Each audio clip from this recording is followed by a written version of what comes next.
topic on the screen there, or that you guys saw in the heading, are, BM protectors. And really what I mean is the collective. So let me see if I can shrink up this question, this prompt a little bit better so you guys can see it all. Okay, let's see here if I can switch this up. Just a second. All right, that should be able to, everybody should be able to see it now. So yeah, I want to talk about this. I need a lot of people up here this time to discuss it. So if I can get, some people here in the live to talk about it, it'd be better. Hopefully I can. So the topic of today is, are BLK men protectors? Number one, as a BLK woman, do you feel protected by the collective of BLK men? Because I really don't want to talk about it individually because, of course you can feel protected by like your dad or, your boyfriend or something like that. But I really mean collectively as a whole. Do you feel that way? And how many times in your personal life, in your, interpersonal relationships with BLK men have you felt protected? Number two, I wanted to talk about Black femicide. Yet again, I know I talk about Black femicide often, but to be honest with you, it's something that should be talked about often because it's something that's happening every single solitary day. Every single day, there are multiple Black women that lose their lives at the hands of, men, and more specifically BLK men, because that's who's doing the most of the Black femicide. Not that I'm saying that other men have not harmed BLK women, because they have, but I'm talking about the collective. Yeah. So yeah, and let's see here. Number three, I wanted to talk about BLK women, red flags, and generational curses, or just curses in general. Because I have some controversial thoughts about the reason why, in my opinion, I feel that BLK men are so lacking when it comes to protection, especially when you compare them to other races of men. So anyway, hopefully I can just chill and I can get some people up here to discuss it, to talk about it. BLK women, BLK men, whatever, that we could talk about it.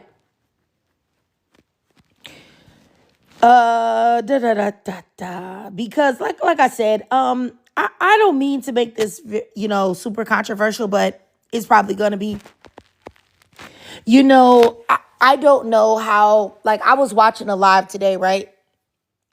And there were a whole bunch of BLK men there and a whole bunch of BLK women. And they were talking about how,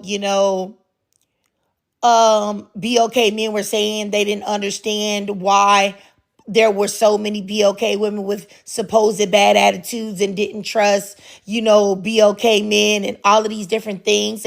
And women were trying to get them to understand their perspective and the things that they've seen or things that have happened to them, at the hands of BLK men. And they just couldn't acknowledge it. They just couldn't accept it. They just couldn't see their side. And I really feel like the collective of BMs live in delusion, really, truly, because I don't understand how you can see how BLK women are treated collectively right now in real time in 2025 and really act like you're confused when a large portion of Black women say that they don't feel protected by the men in their community, or they feel like they can't trust them. I am bewildered by that. It's like there's no way you can live in reality and truly believe that Black men as a collective are protectors of Black women. There's just no way you can live in reality and believe that. No way. There's nothing that points to that being accurate or factual, nothing. There's plenty of stats that prove that they're not. Yeah. So wanted to talk about that. Would love to hear everybody's perspective on that. How you feel. And like I said, it could be a man or a woman. It could be a black male or a black female. It doesn't matter. But I will say that you don't have to agree with me either. You can have a totally differing perspective, which is fine. Number two, I wanted to talk about black femicide. I just saw a story today of a BLK man that unalived his baby mama, and with a shot, pew pew, a shot, pew pew. So very Hi, hi, how you doing? So I'm very great. very you know what I'm saying, like strong weapon, and said that at first he thought it was someone else, and then it turned out that he had all of these domestic violence things that he was doing to her and unalived her. And these things are happening so much and so frequently that Bro, let me know if I'm saying your name right, Argiro. Yeah, it's kind of weird because I'm Greek. Yeah, Okay. Oh, you're not black. it's Black. hard Okay. to, Have a but great day. Sorry. I'm white. Yeah. I don't. What would make you like y'all? I'm so glad it's not that many people in here. What would make you come up and people in here? What would make you come up and attempt to say anything? Like, are you crazy? I'm about to block you. That's literally insane. Like, Argiro, I see you send me another request. You just said that you were white tea and you were Greek. What would make you think that I would want to hear your perspective on about black women, about black femicide, about whether BLK men are protectors? What the heck would make you think that your perspective would be wanted, needed, or even anybody would even want to listen to it? Like, what are you mentally well? Let me block you. Oh my gosh, you've got to be crazy. Hold on, let me block this lady. That's literally insane. I can't even fathom how insane that is. Truthfully, nuts. Completely nuts. Like we're never mind. Never mind. Never mind. The audacity. TikTok shop is great. Love to shop at TikTok shop. Love it, love it, love it. Love to shop at TikTok shop. Love everything they have going on. Want to buy more things at TikTok shop. Yes, that was complete privilege. Like my mind is blown. Like I don't even understand why she would even try that. I don't talk to them about nothing at all. You know, and definitely not anything regarding the BOK community. But to be honest with you, I don't talk to them about nothing because I don't care what they got to say about nothing. So it's just like, yeah, that is some nerve. So yeah, especially not the BOK community. What would make you think I would want to hear anything? Man, that's insane. And you know what, y'all? What's the craziest thing is that is not the first time that that's happened. That's not even the second time it's happened. It's happened to me multiple times. Like, oh my goodness. But anyway, yeah, so I wanted to talk about black femicide, like I said, because people oftentimes don't talk about things or address things that happen to black women because no one cares. And I definitely think that this epidemic that we're having about the unalivings of black women, we need to talk about. Yeah, special class. Yes, special K. I definitely think that BLK men open the doors for them to comment on our issues for sure. For sure. They the one that included them in all that and made them feel comfortable. But not me. I would never make them feel comfortable. The women or the men. You can't tell me nothing about nothing. I don't want to hear nothing that you got to say. You will never be centered in any space that I'm at. Never.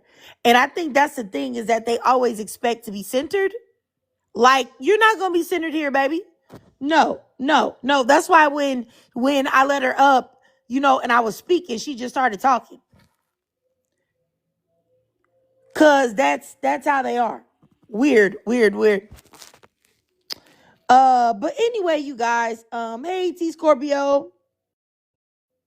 Hopefully I can get some perspectives on if hey BG Lavish, hey Mystery. I really want to get some perspectives from the okay women on do you feel protected by the collective of BLK men? Do you?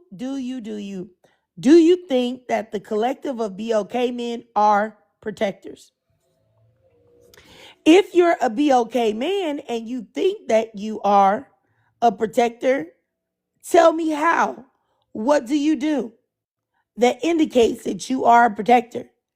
And tell me, do you believe that the majority of the men that you associate with or know are protectors like yourself?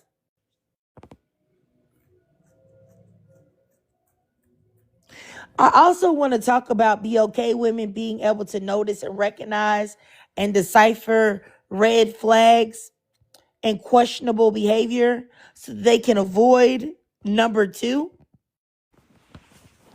which is you know, which is what you see.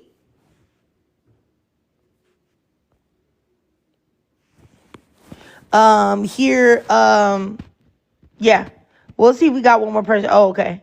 Yeah, what we see here, I hopefully let's see your Trinity Elizabeth. You said not one bit. Okay. So and what's crazy is that I feel like I already know the amount of answers what I'm gonna get, but I still want to hear because I'm keeping notes, all of you ladies. BG Nap Lavish, you said no. I only feel protected by my husband. I don't feel safe around POK men who are strangers to me. I think I share your sentiments, BG Lavish. Yeah. Uh, but I want to know as far as like collectively, what do you guys think? Do you guys think that? Also, I want to know what you think the world thinks. Do you think the world thinks that BLK men are protectors of BLK women? Do you think that the reputation of BLK men are protectors? Like they just will stand up and defend and stand right beside the women in their community. Do you believe that? Um, you know, have you seen that? Hey, how are you doing, Michaela? Hey, can I say one thing? Yes, ma'am. First, I just wanted to say that I'm here from YouTube and I love what you're doing over there. I just want to let you know and give you the encouragement to keep going. Don't worry about, outsiders and their negative thoughts. Thank you so much, sis. Of course. And to jump on the topic, I personally feel like it's not even about what the world think. It's about what the world already knows. It is the fact that they are not protectors collectively. That simple. Yeah, I definitely agree with you. I think I had saw like it was like maybe like a week ago. There was this like video of this like black woman. She was like filming this dude. I think they were in an airport or something. She was filming this white tea man. Apparently, they had some type of verbal altercation. Mhm. And he was gradually getting in her face, getting in her face, getting in her face. And there were a lot of black men around, but they weren't doing anything. But at the last minute, another black man came from out of nowhere and interjected, and stopped everything from going on because the white T man was scared of him because the black man was about 3 times his size. And I was thinking to myself, like, that's the ratio of how I feel like black men are protectors right there. Like there were like 8 black men that did nothing and just looked, and there was one black man willing to do something. You know, I think it's a very small percentage of black men that are willing to be protectors and to do something. And the collective is like, no, they don't. Honestly, I think I actually know what video you're talking about. I think I seen it on X. And honestly, I don't take X's comments seriously. But what I did see was, you just saw a lot of if the pages was ran by BOK men, you just saw a lot of BOK men just like, well, I don't know her. What does she want me to do? The same excuses they use every time. But if it was their mothers, grandmothers, their sisters, whoever, they want somebody to do something. It's ridiculous. I always say it's never your problem until it lands on your front porch, basically. Yeah, I definitely agree, and I definitely get what you're saying for sure. Let me see down here. Aurora, did you have something to say, Aurora? Oh, let me send you a request to turn your mic on just in case you can't. You there, Aurora? I wonder if she might have requested by mistake. Sometimes that happens. I'm not for sure, but if you're busy or something like that, Aurora, that's cool. I'll keep you up for like another minute. Oh, okay, yeah, I did. She requested by mistake. Yeah, but I mean, I just the reason why I wanted to have this discussion is because I I really feel like the collective of BOK men live in delusion about the type of men that they are and how they're perceived by society. Because for the life of me, I saw them in a live earlier today that somebody tagged me in, going back and forth with these black women about how great black men are and how much they protect and defend the community. And I'm like, in what world are y'all doing that? Like, are y'all crazy? I'm sorry. Yeah, I was literally like, y'all are crazy. Like, it was disturbing me. Like, I was just like, I just feel like no, the black, okay, let's just say for anybody that has a little bit of faith left in the black community, there's no way the black community can ever be fixed if the men that are in it refuse to live in reality. Like, it is like they refuse to live in freaking reality. It's disturbing me. Not only just reality, it's just a lot of people use the word accountability, but I just feel like it's just looking in the mirror and just acknowledging that you've made mistakes. And it may not be you personally, because a lot of BOK men take it personally. And if the shoe fits, hey, be my guest. But it's just collectively, y'all fathers made mistakes, their fathers. It's a whole generational thing at this point. They just refuse to see it, and that's why it just ourselves as BOK women, but also for the men. And it's ridiculous because once again, we have to carry them inside our backpacks.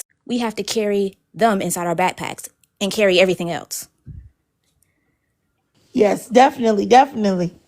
Let me go over here to Special K. You have something to say, Special K? To go along with Miss Michaela? Yes.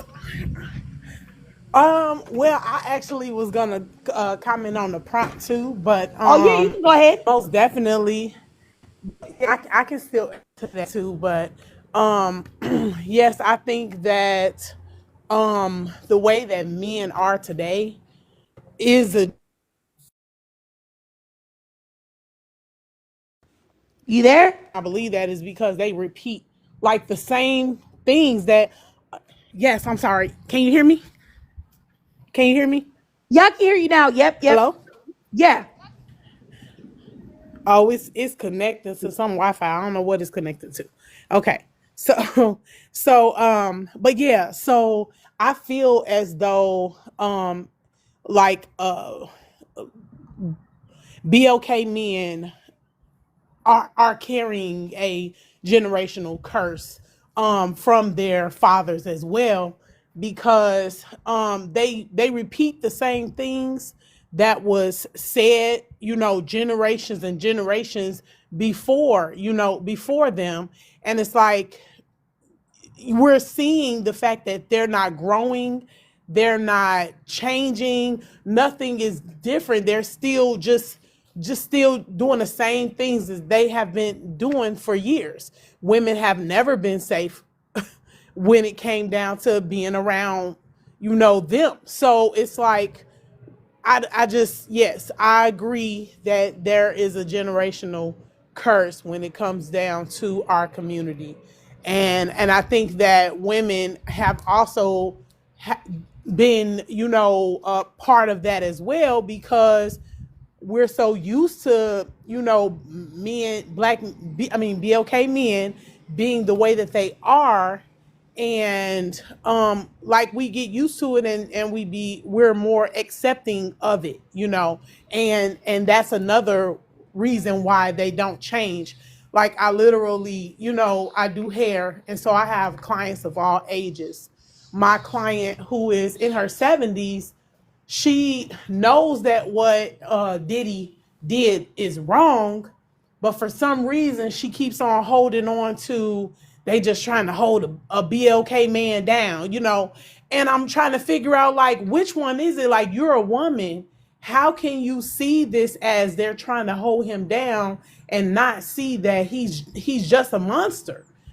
So I think that I do believe that they're passing this down to, for generations and generations. And I just, until they can hold themselves accountable, we'll still keep going in this circle of issues that we keep having in our community. Because yes, we're free and things like that, we still have things that we have to, break the chains of. But at the same time, when it comes down to the freedoms that we do have, we're still in shackles because they refuse, in my opinion, BLK men refuse to change, and people aren't changing with the way that the world is going. So that's one part of it. So yes, there are generational curses. As far as do I feel protected? I do not feel protected when I'm around men who are not my family members. I know my family members, my male family members, the type of male family members I have. I'm not saying all of them are like this, but I'm just saying the ones that, I'm close to, they are protectors. They do protect, people on the outside. But we always talk about how the males in our family are a lot different than a lot of the males that, that we, come around. Because like my dad, he cooks, he cleans, he doesn't mind doing a lot of those things. And he's funny. He talks to women. He knows how to talk to women outside of my mother. He respects women. He holds the door. He taught me, when you go into a building, you need to speak to people, shake people's hands. He taught those things. The younger generation of our family, I can't really, I don't think so, but only in my family, pretty much.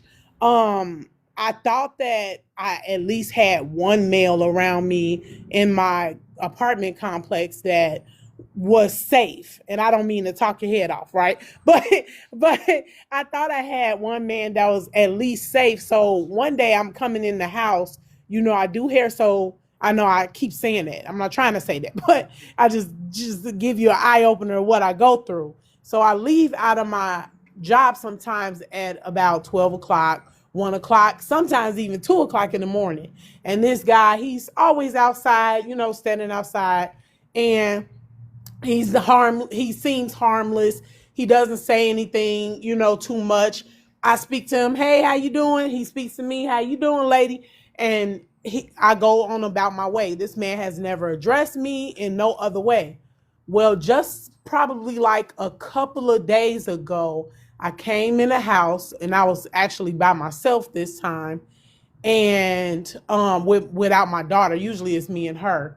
But I came into the house this time, and it was this huge cat just lingering around. And I'm like, that's a big old cat, and he like, what you say, So this is the first time we've had an interaction. He came walking over towards me. He's like, I couldn't hear what you said. And so I told him, I said, oh, that's a big old cat, And so he continued to walk closer and closer to me. And as I got to the door to my apartment building, he stood there and he asked, is there going to be a man to come up there? You don't want a man to come up there with you. And I was just like, what? After 3 years of being here, this man has never said anything like that inappropriate to me. But he said that to me that day. And he was like really like one foot in the door, you know? And at that point, it's like, okay, now I no longer feel safe anymore because the audacity, and he lives with his girlfriend, you know? And I'm just like, we used to have like a key fob where we can get in, and the maintenance got lazy and didn't want to continue to do it. So now anybody can just come into your building. And I just couldn't believe that he had did that. And it's like, and I know your girlfriend, I know her. She works at the voting booth whenever we're voting. You know, I know who she is and how she is as a woman. He's not safe either. And I should have, I saw the red flags, which is why I stayed, you know, farther away from him. But the red flags was he kept asking about my 20-year-old son, and he would ask, like, how's he doing? It's like you're letting me know that you know that he's not there because he's big. My son is like 6'2", and he's like 200 and something pounds, you know. So he's a big dude, you know. And I know that he knows that it's just me and my daughter coming in and out of the house all the time. And I believe that he was testing to see if there's a man or anything like that. And now he knows my son does not come home with me anymore. So now he's like, okay, you know, I can kind of get into there. So no, I don't feel safe. And I'm always snatching my daughter, no matter what time of day it is. I'm always like, stay right here, stay close to me, you know. So Did you tell him I'll that? end there. How did he break away? Did you tell him, like, what happened? How'd you get out of that? I'm sorry. So when he said that, I was like, no, no. I just kind of said it like that. Nah, you know, I'm trying to be like cool because I can tell he been drinking, and I'm like, he's been drinking. I've never seen him like that before. So, Does and I he just ever told look him, I like he's said, at a no, job? no, he's never at a job, So never. to that point, this is one of the things that women do to put other women in danger. When women get these apartments and get these places and they let these men Mm-hmm. stay with them like that, and these men are just hanging around outside the apartment, these dudes that be living with these women, they be the ones Mm-hmm. that be messing with the middle school girls, the high school girls, because they're not working, they're not doing anything constructive. And when I see Right. black women taking care of these guys and letting them stay, I'm like, you're aiding and abetting the problem in the community. And then what makes it, Exactly. because I'll never forget, I picked up this one girl, dropped her off, and I'm like, it's 5 o'clock. What are all these men just standing outside like this for? Like, did they go to work? Do they have jobs? Like, how are they surviving? They're surviving because of women. So we women, sadly, we aid and abetting it. And I'm just like, if you got a grown man living with you, and he's not working and he's not filling out a job application, he's wreaking havoc in the community. Yeah. Yeah. Hey. So you said after that, Kamisha, what happened? I don't know if I broke up, but I after that he just kind of like walked away, you know, Mm. like he just walked away, and it's a guy that comes and that drives by. He was also attracted to me as well, and I think that what he thought was because I told that guy that I didn't say it like I wasn't interested in him. I just was like, I kind of avoided the whole response. I didn't even, I just kind of blew it off and act like I didn't hear him, you know. But he was trying to talk to me. He said, I'm just trying to, I'm trying to get to know you. And I was like, and I just kind of like walked away. And I think of course, he got the hint because he hasn't tried to talk to me. But I think that maybe he thought, okay, she's always speaking to me. She didn't want him, so maybe she wants me type of thing. And I don't want none of y'all. I'm just living here. I don't want none of them because I'm just living there because that's where I ended up after getting a divorce. You know what I mean? Yeah. So I'm just living there for a moment until I get, where I need to go. But at the end of the day, me speaking to you does not even mean that I'm attracted to you, want to talk to you. But I think that's what he might have thought. Maybe I can try her and see if she'll move for me. And it's like, no, like I literally stay away from everybody. I'm always at work, so I think everybody kind of knows that I'm always at work, but I don't come in at the same time all the time either. But at the end of the day, I guess they're going to just try whatever. And I'm not the type of woman that allows a man to live in my house. Like, I don't even know how they even thought that I was that type of woman that is going to be like that. And this woman that he's living with, like, I can say about 3 times this year, her window has been busted out of her car. And she came out of her house, out of her apartment, screaming and yelling. And, did anybody see? I know somebody had to have seen something. And I'm like, no, that's your dude. He's doing something. I don't know what he's doing, but he's doing something. And like you said, he's not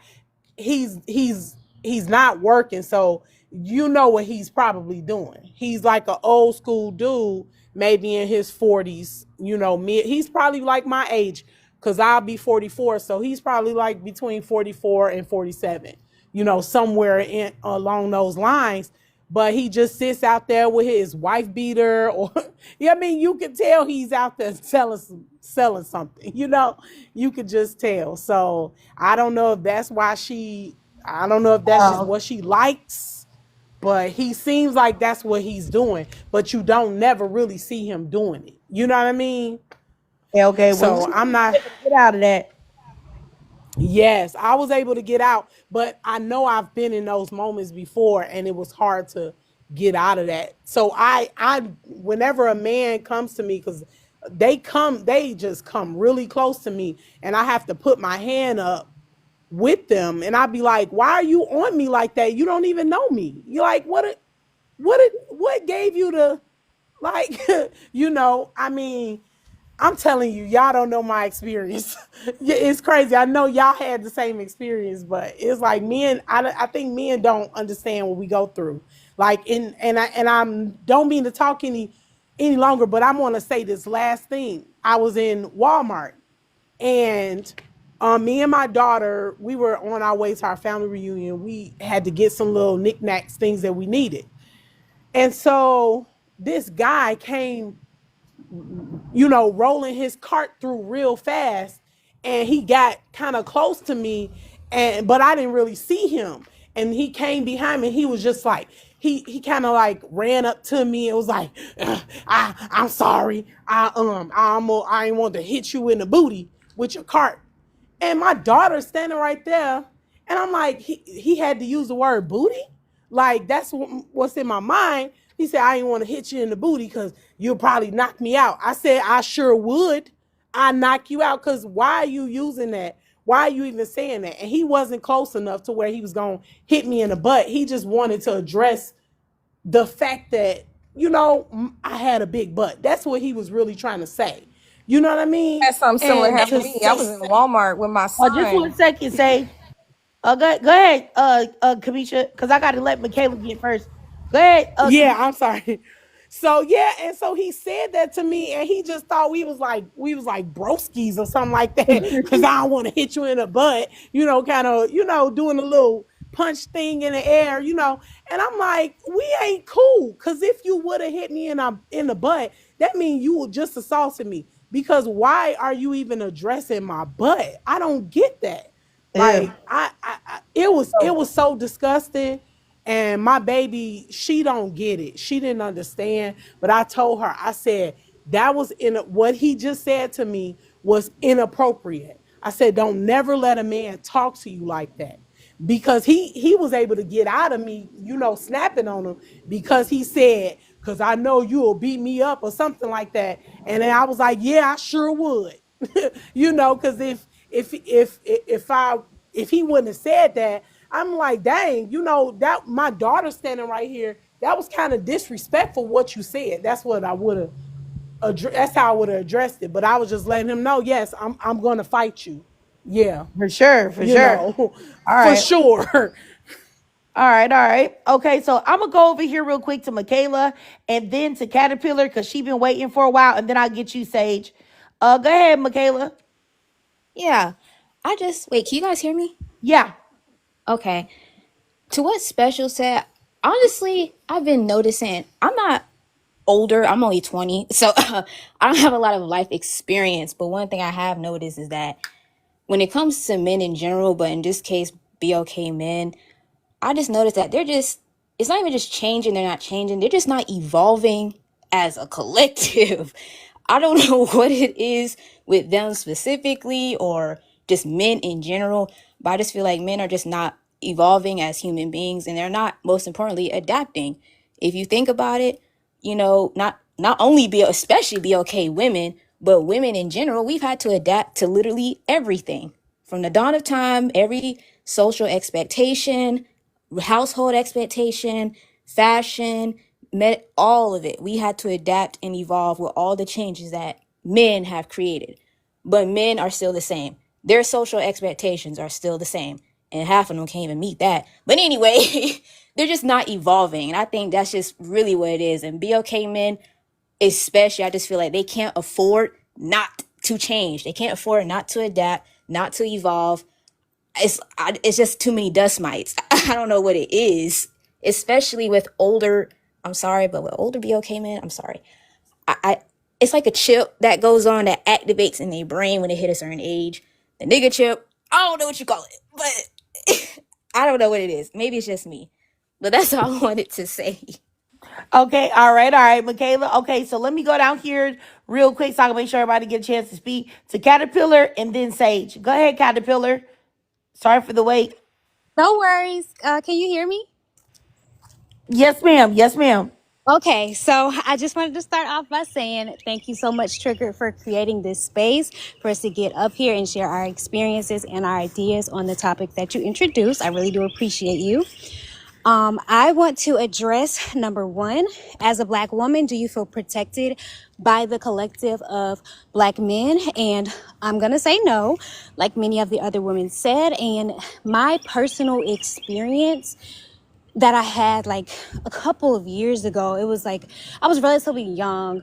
I was like 18 or 19 and I was working in a retail store. So I remember there was like this Hispanic guy and he came in like he was already on the BS. Like he came in with a crazy attitude and he was coming to return something. So he basically like kind of threw the comforter set like on the counter at me. So I'm like, okay, that's rude. But when you work in retail, you're kind of used to people being rude to you. So I continue with the return process. I'm like, do you have a receipt? And he was like giving me attitude. No, I don't have a receipt. So and so and so. So I'm like, okay, well, I can only give you store credit because you don't have the receipt. He just blows up on me. Like he's literally screaming at me about a store credit. So I'm trying my best, like, to defend myself. I'm trying to go like back and forth with him because he's like literally screaming at me in the middle of the store.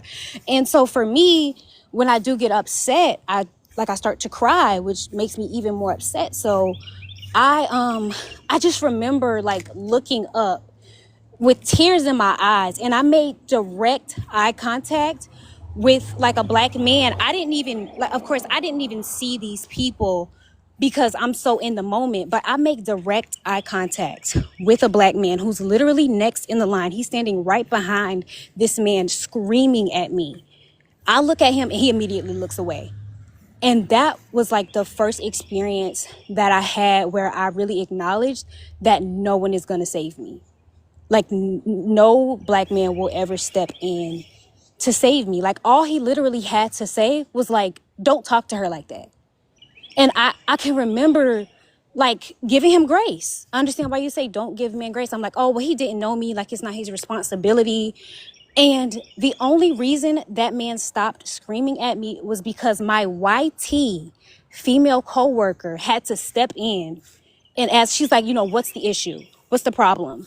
And so I'm like, at that time, I was like, oh, okay, he just didn't yell at her because she's like a more heavy set, she's a taller woman. So I'm like, oh, he just didn't yell at her because he was scared of her.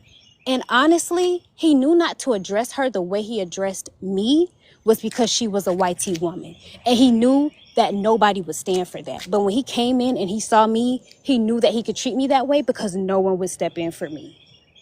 And that was the first experience that I really had that let me know that I am not protected by Black men. And that's all I had to say. All right, Caterpillar. And I'm so sorry that you had to go through that. I really am. But what's crazy because it's unfortunate. And also, I remember the first time I realized that, like, most black men wouldn't intervene if something happened to me either. I think it was a time where I think I've said this before, so I won't say a lot of it. I just remember it was one time that my first husband, who's long gone, who I divorced or whatever, but this is when I was married to him. We were at a bus stop because he had got my car towed because he did something. I can't even remember what it was with my car, took it and got it towed or whatever. So we're sitting at this bus stop and he said that my eyes were not trained on him. I was looking at somebody else, some man that was walking down the street, and he spit in my face. I'm talking about he took the biggest, like, honk, and spit right directly in my face. And it was a black man walking down the street in Basses, and he saw it all. He saw it all. And he just looked like, welp, and turned his head and kept on walking. And, that was the first time I realized that, black men didn't care. They wasn't going to protect you. They wasn't going to do nothing. You were on your own. You know what I'm saying? Like, the collective of them were just like, hey, yeah, whatever. I don't, you know what I'm saying? And that was mine. So I do think that most black women have a certain memory that made them, connected them to realizing that they were on their own. But yeah, so I totally understand where you're coming from, Caterpillar. Sage, you there? Yes, I am. Okay, go ahead, sis. Okay, so to special, I said in the chat, but I remember being in Walmart when my son was like a toddler, and it's 100 degrees outside, and I was wearing some shorts.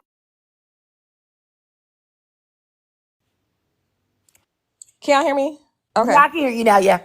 Yeah, I was wearing some shorts, and a guy, he just walked up to me talking about telling me I had a big butt, and I was like, what the fuck? Like, what?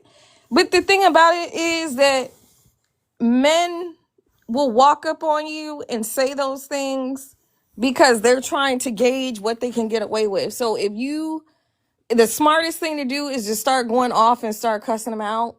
Well, I mean, I wouldn't, yeah, but, and then some people say don't do that, but if you don't have a strong boundary and you're not firm, um, they're gonna make it go any further. And the whole thing is, it doesn't matter what you do. Honestly, these guys are just problematic. The only thing that they understand is violence. But I want to address the thing, as a black woman, do you feel protected by the collective of black men? Absolutely not. Especially after seeing men get on the internet and they constantly talk about the only people I'm going to defend are my sisters or whatever. But I'm just like, okay, but most black women have a brother, uncle, cousin, or something, and yet we're still the most unprotected. Like, and the whole thing is that, your spouse or the black men who are in your family who are close proximity to you are the ones that are most likely to be a harm to you. And these are facts. And the other thing is that these men are cowards. And it's just strange to me how, it was said recently that nobody's asking these guys to, jump in and to save a woman that they see in danger. But the whole thing is, some of us even ask them, like, your homeboys that are laying hands on their girlfriends. Your homeboys who have raped somebody. I know a guy, he said he was like 14, 15, and his friend group did something to a white girl and the police got involved. And I'm just like, even though you were a teenager, it's still not okay. But at the same time, all of these guys know all of these guys that are doing this stuff, and y'all don't say anything. I literally was just watching a video of one girl who she had to walk by a barbershop to go to school. And it was a man in there harassing her every time she would walk by. And the men in there were just laughing and jeering. So that's the stuff that we're talking about. It's the fact that, we're not asking y'all to save somebody, but it's just like, you guys know the people who are doing this. And for them to sit up here and say, oh, well, I don't know anybody like that, this, that, and third, those are lies. Y'all know somebody.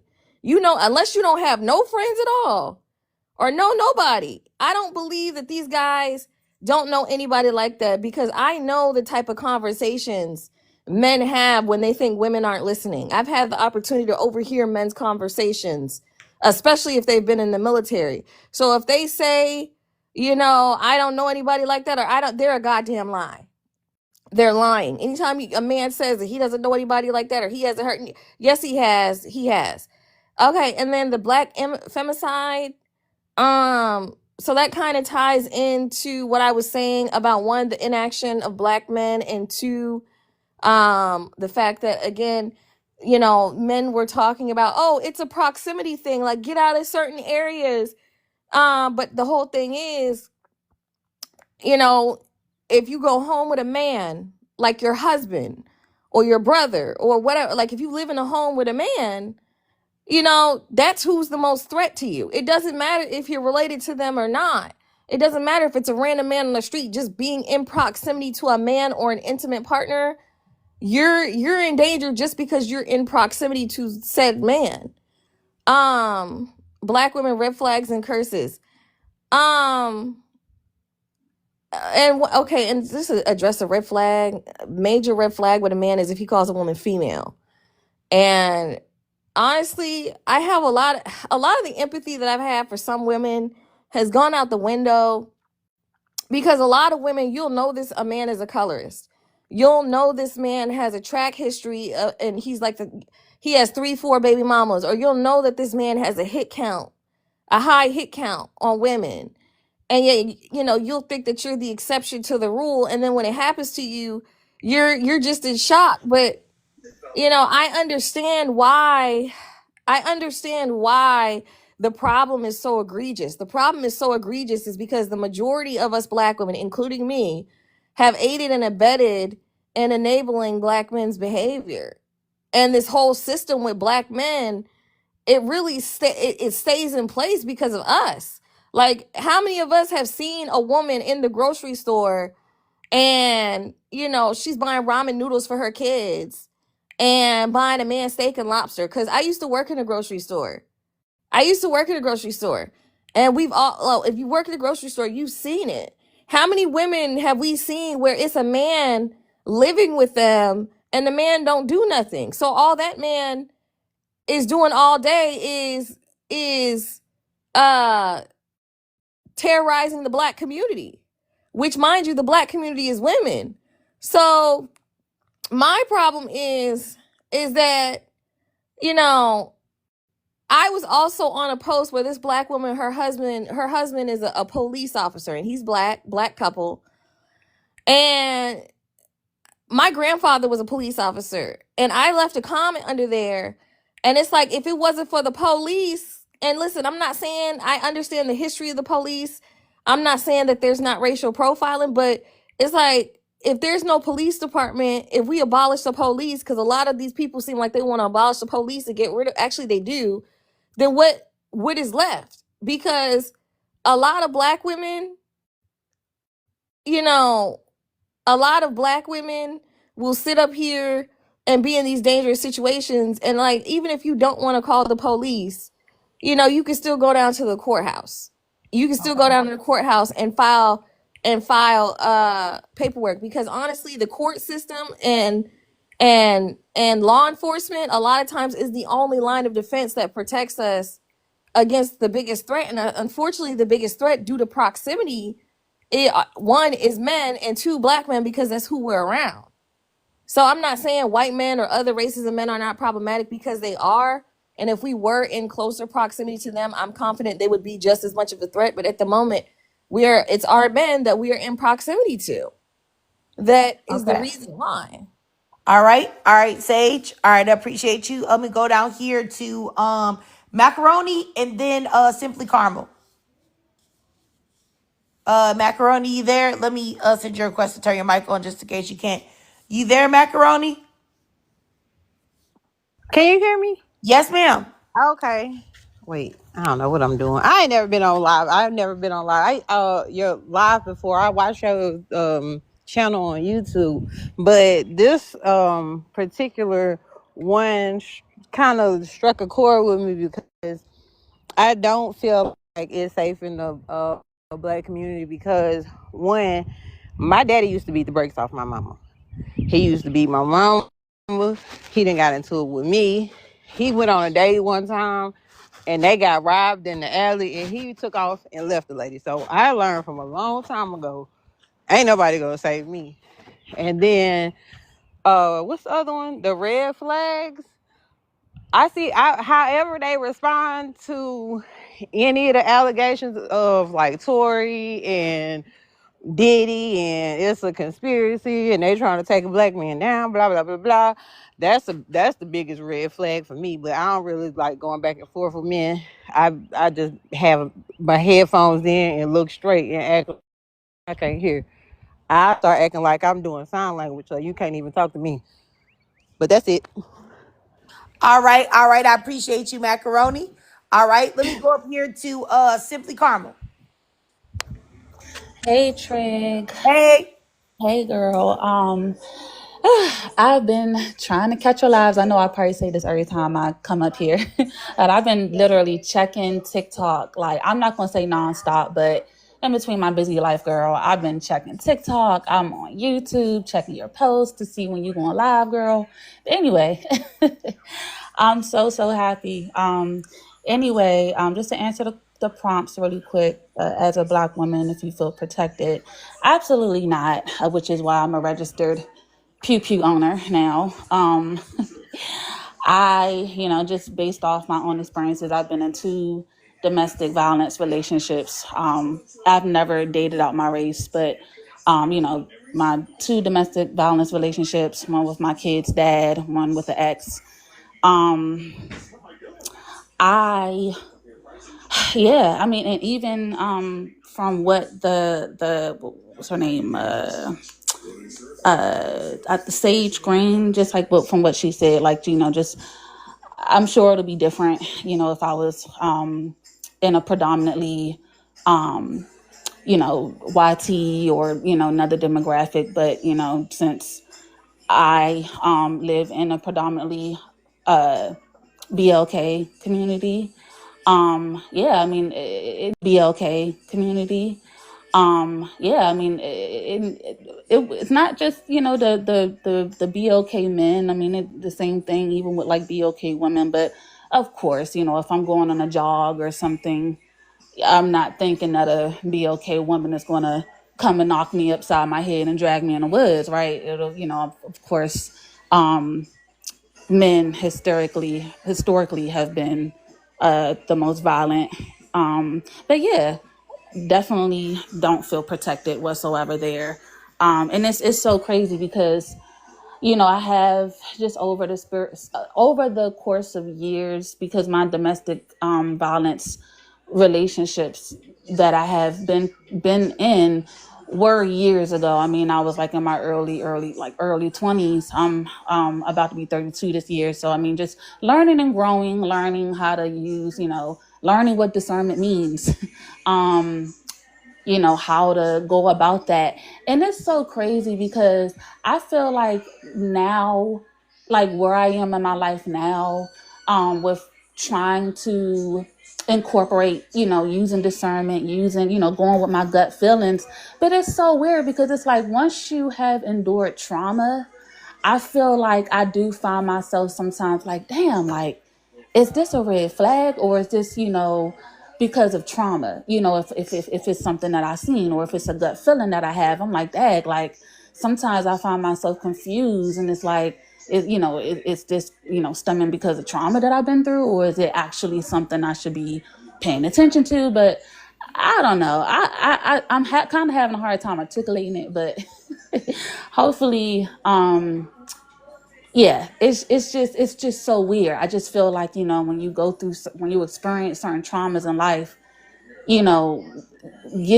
once you start taking accountability, self-reflecting, start seeing like, doing going through your healing journey, it can be very tricky sometimes when it comes to making the right choices, and especially when you have a history of making bad choices and you're trying to make better choices.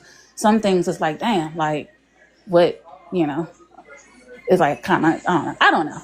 But anyway, let me see. Black femicide. Yeah, this is, It's crazy. I mean, just on the topic, back in 2020, I did lose a dear. Well, she was like a sister to me, actually, like my best friend. Her baby's father had pew-pewed her a couple times in the head. Actually, I'm the one that found her. And I mean, it still haunts me. I mean, I literally almost got unalived by my kid's father. By the grace of God, escaped that horrible situation. And a lot of the times it is due to women. I mean, I'm, black femicide can occur in any type of situation, but just from, from the stories I hear from my own experience with my best friend, just things like that. Like when you're dealing with a man, and a lot of the times things go down when you are trying to leave, you know what I'm saying? When you are trying to, be, when you gain the strength and the opportunity or whatever to leave the situation, these men, like it's like the love, and a lot of the times they cover it up with, oh, like, it's because they love you and da da da da. No, it has absolutely nothing to do with love. It's all about control. And I just feel like a lot of this femicide, the femicide, that has been occurring, I do feel like a lot of it has to do with the lack of control or the loss of control that men are experiencing when they're dealing with women or whatever.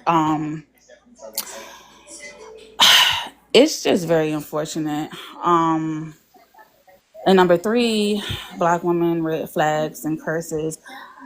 Yeah, like, I mean, I just feel like even going back to like what I was saying, like, with the red flags, I feel like it's kind of hard. Like, you just based on my own experience, like, it's hard trying to, I mean, because I feel like everybody has red flags. I mean, to keep it 100, I know I may come with some red flags my damn self. I just feel like everyone kind of has red flags, and it kind of gets tricky when you're trying to, because girl, look, I've gotten to a point where I'm so quick. I'm a loner. I'm a loner. I'd be so quick to cut people off. Literally, I cut my own mom off. I like literally blocked her on so many occasions. Girl, I be removing people. When I say my removal prayer, it's like God just come through and just clean house. I mean, I've gotten to a point where I've cut people off for the littlest things because I don't play about my peace. I've been through so much where it's like I don't play about my peace, like literally. And that's why I'm saying, like, when it comes down to trying to maintain relationships, I do feel like I struggle with that now. I struggle to maintain relationships, and even now, like, I consider myself being at the healthiest point in my life at the moment, mentally, everything. It's hard because the littlest things, I mean, and I do, I yearn to try to maintain some type of healthy. The thing is that if you've never really experienced like a healthy relationship and what that entails and everything, what that looks like, it's kind of hard trying to Yeah. trying to find that and maintain that, and it's very tricky. I mean, Yeah. I wish it was a book on this. You know what? But I just wanted to say that I'm very sorry that you lost your friend, and I'm very sorry that you experienced what you experienced as well. A close friend of mine also was unalived by her husband. I've also experienced DV, and I think it's very important, even though I know that these things be like traumatizing to share and stuff. I think it's important to share it because that way other women don't feel alone or don't feel like it's something wrong with them or don't feel like they're just an exception. Like this is just one guy that they got with and that a lot of other men don't do the same thing. And I because I really do feel like people try to gaslight black women all the time about the reality and the mentality of the collective of black men, which is a lot of them be on this exact same type of time. But let everybody tell it, they ain't doing none of that. And that's why I always think it's good when we can get a lot of women together to speak on their experiences so that everyone can know that that's not true. That these numbers, when they talk about femicide and they talk about how black women, I use this stat a million times and I'll probably always use it, but black women, make up 10% of the female population, yet 59 to 60% of all unalivings of women, that means something. And that means that it's not no fantasy. It's not no, oh, it's just an exception. It's just a few. No, it's happening a lot, you know? And it's so Right. unfortunate. Yeah. Yeah, and I think a lot of it too is just like when when I hear you like in your lives when you say like the collective, that doesn't mean that it's everybody, but it is the majority. It is a collective, and I do feel like a lot of people just solely go off of their own space or environment. If they don't see it, and if they're not experiencing it, or if it's not happening to them or directly affecting them, they just write it off like, oh, it's not happening, and it's like, that's not true. It don't have to be happening in your household, but it can be happening next door. It can be happening to, it doesn't discredit the fact that it's happening. So I think, with that, and on top of, people just not taking women, in our experiences and the stuff that we go through, the lack of empathy as well, I feel like definitely plays a part in why, people aren't taking, femicide and things like that seriously. And just to quickly go back, I had seen somewhere in the comments where someone were replying to something I had said, as far as like I think, oh yeah, T Scorpio, when she was like, red flags and flaws are different. And yes, I do agree, red flags and flaws, but somebody's flaw could be a red flag to somebody, you know what I'm saying? Just like a red flag could be a yellow flag to the next person, you know what I'm saying? Like there's no real way. I mean, of course, the the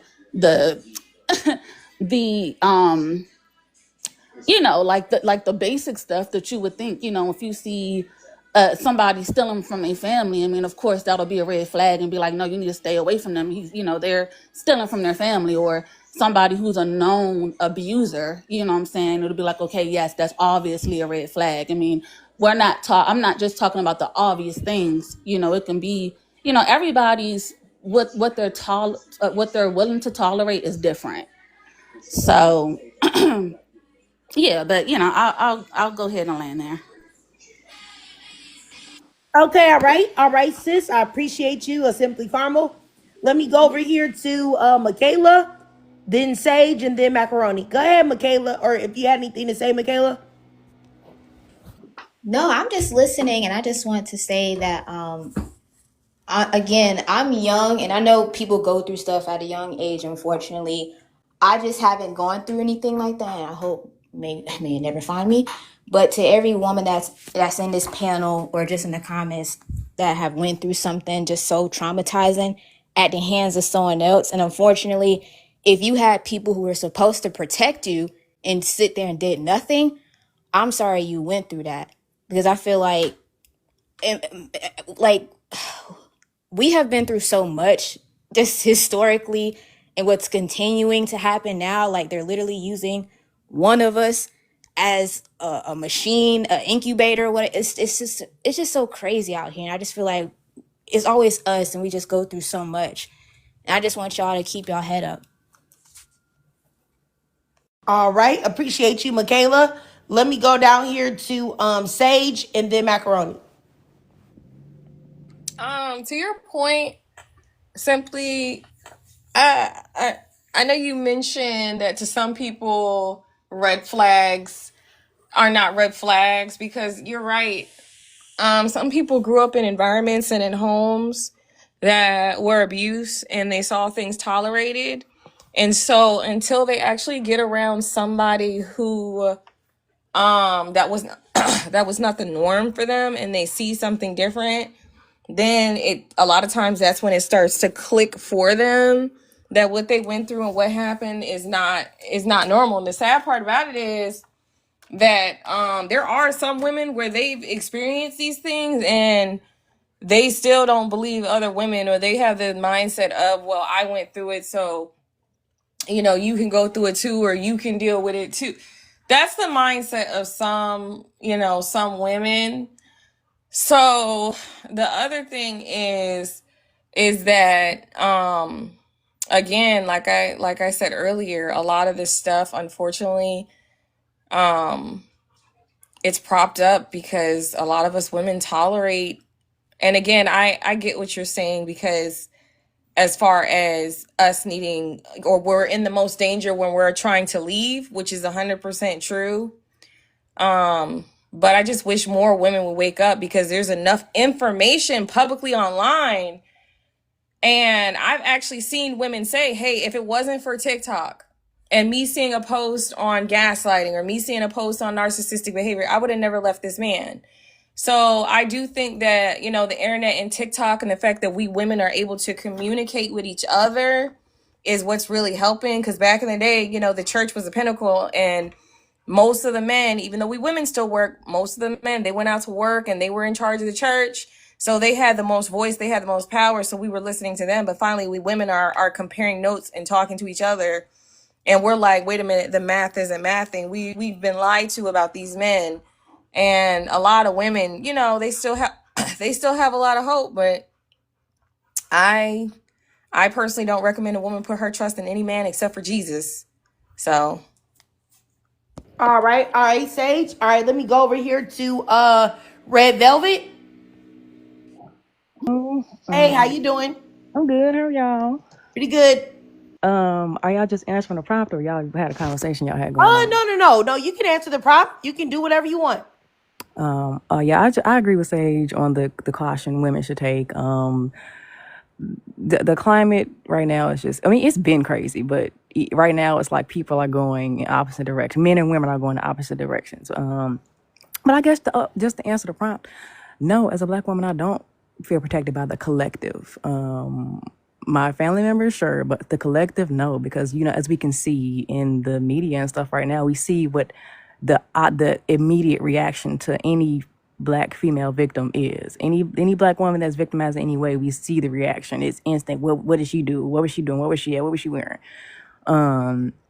It's just, as Black women, we don't have the chance to be a victim. We don't get that right. We do have that right, but in the eyes of society, they don't give us that right. So, and the Black community does not help that. So yeah, I don't feel protected by the collective. I think Black femicide will get probably worse. I agree with Sage again, that women should be more cautious, and I'm glad that she also made a great point that women are seeing red flags. I mean, like, okay, let me get away from this now, because I do think Black femicide and femicide in general is going to get worse, because women are focusing on bettering themselves and putting themselves in pleasant positions, personally, professionally, all that, and men are just, in general, not everybody, but like, generally, men are like blaming women for not wanting them instead of bettering themselves. So, yeah, I think that men are going to get angry. They're going to be lonely, and that's going to spiral. That's going to start a domino effect.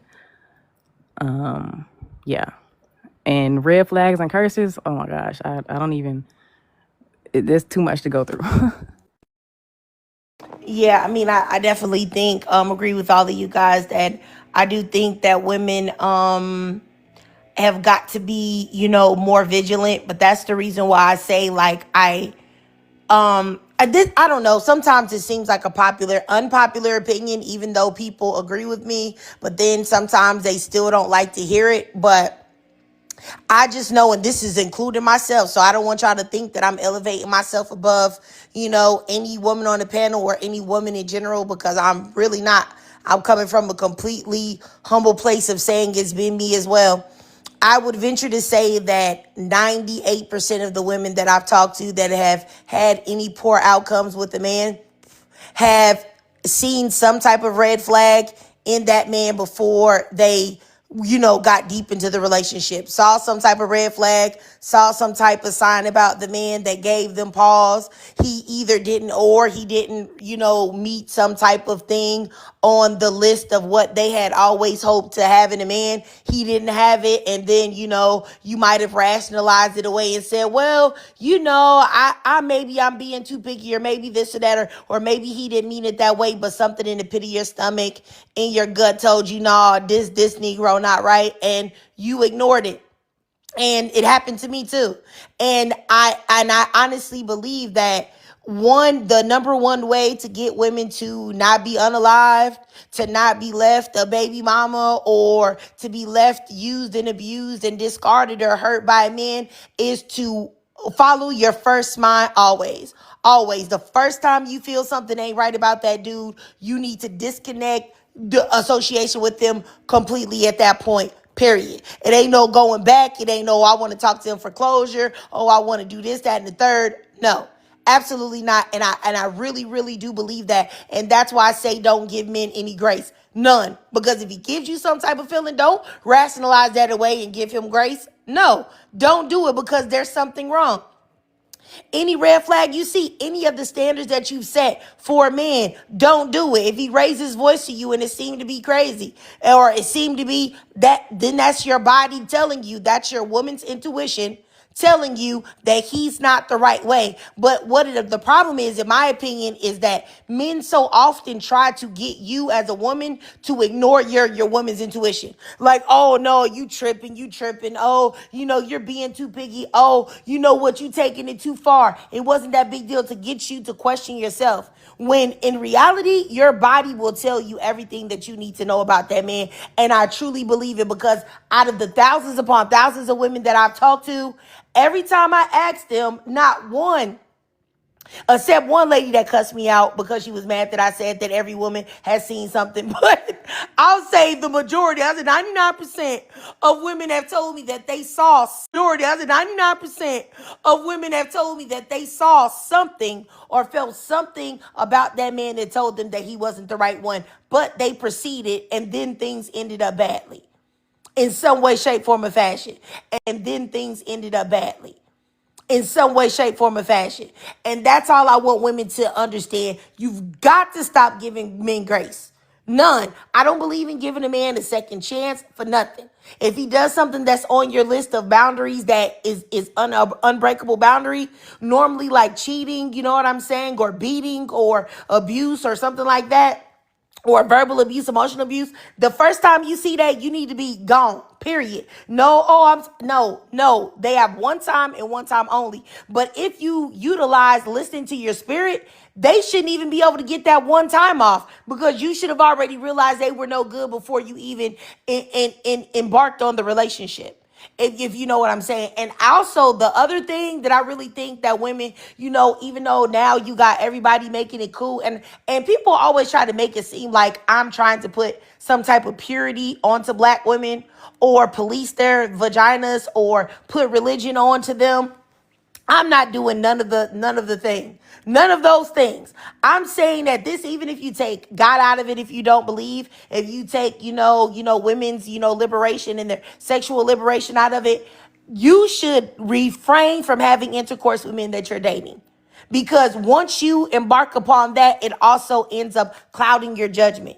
Now you're rationalizing things away because you didn't did something with him, and if he, respectfully put it down, then now all of a sudden you're rationalizing all of these things. Or even if he didn't put it down, now you feel closer to him, or now you feel like you've invested your body and you just don't want to go. If you're that type of woman that doesn't give it away a lot, now you feel like, oh, I don't know if I can stop talking to him, because look, I done did this, that, and the third. That's another thing. Do not have intercourse with these men. Honestly, I don't know what to say. And it's because society, in my opinion, has brainwashed us, because they'll tell you like, hey, after the third date or the fourth date, girl, he done took you out, you should go and give him some. And you know that man, y'all went on 3 to 4 dates in 2 weeks. He took you out twice a week. That's 2 weeks. You don't know him. And you definitely don't know him enough to engage with him intimately. You don't know his status. You don't know if he got diseases. You don't know if he got the bum bumps. You don't know none of that. And as I say a million times, psychologists say that a person cannot hide their true colors for more than at the maximum a year. But 6 months to a year is the maximum, but normally they say 3 to 6 months. So if you have intercourse with a man in 2 weeks and he starts flipping the script and changing on you and okie doking you, and you like, oh, who are you? I didn't know you. You never knew him. You never knew him. That wasn't enough time. You don't know him. You don't. So I mean, these are things that I really feel like is very important to be in the arsenal of a woman, especially a young woman. Like if you're young, like Michaela is, you're 20, you're 18, you're 19, you're 20, you shouldn't even be thinking about having intercourse at all in any way, shape, form, or fashion. Because no young man your age is going to be looking for something serious. They may lie to you and tell you that they are, but they not. So you shouldn't even have that on your mind. If anything, you should be going to Amazon, not trying to say nothing, but you should be going to Amazon if you need a release, getting you a rose, a bullet, respectfully, that the last thing you should be thinking about is entertaining men and having any type of intercourse with them.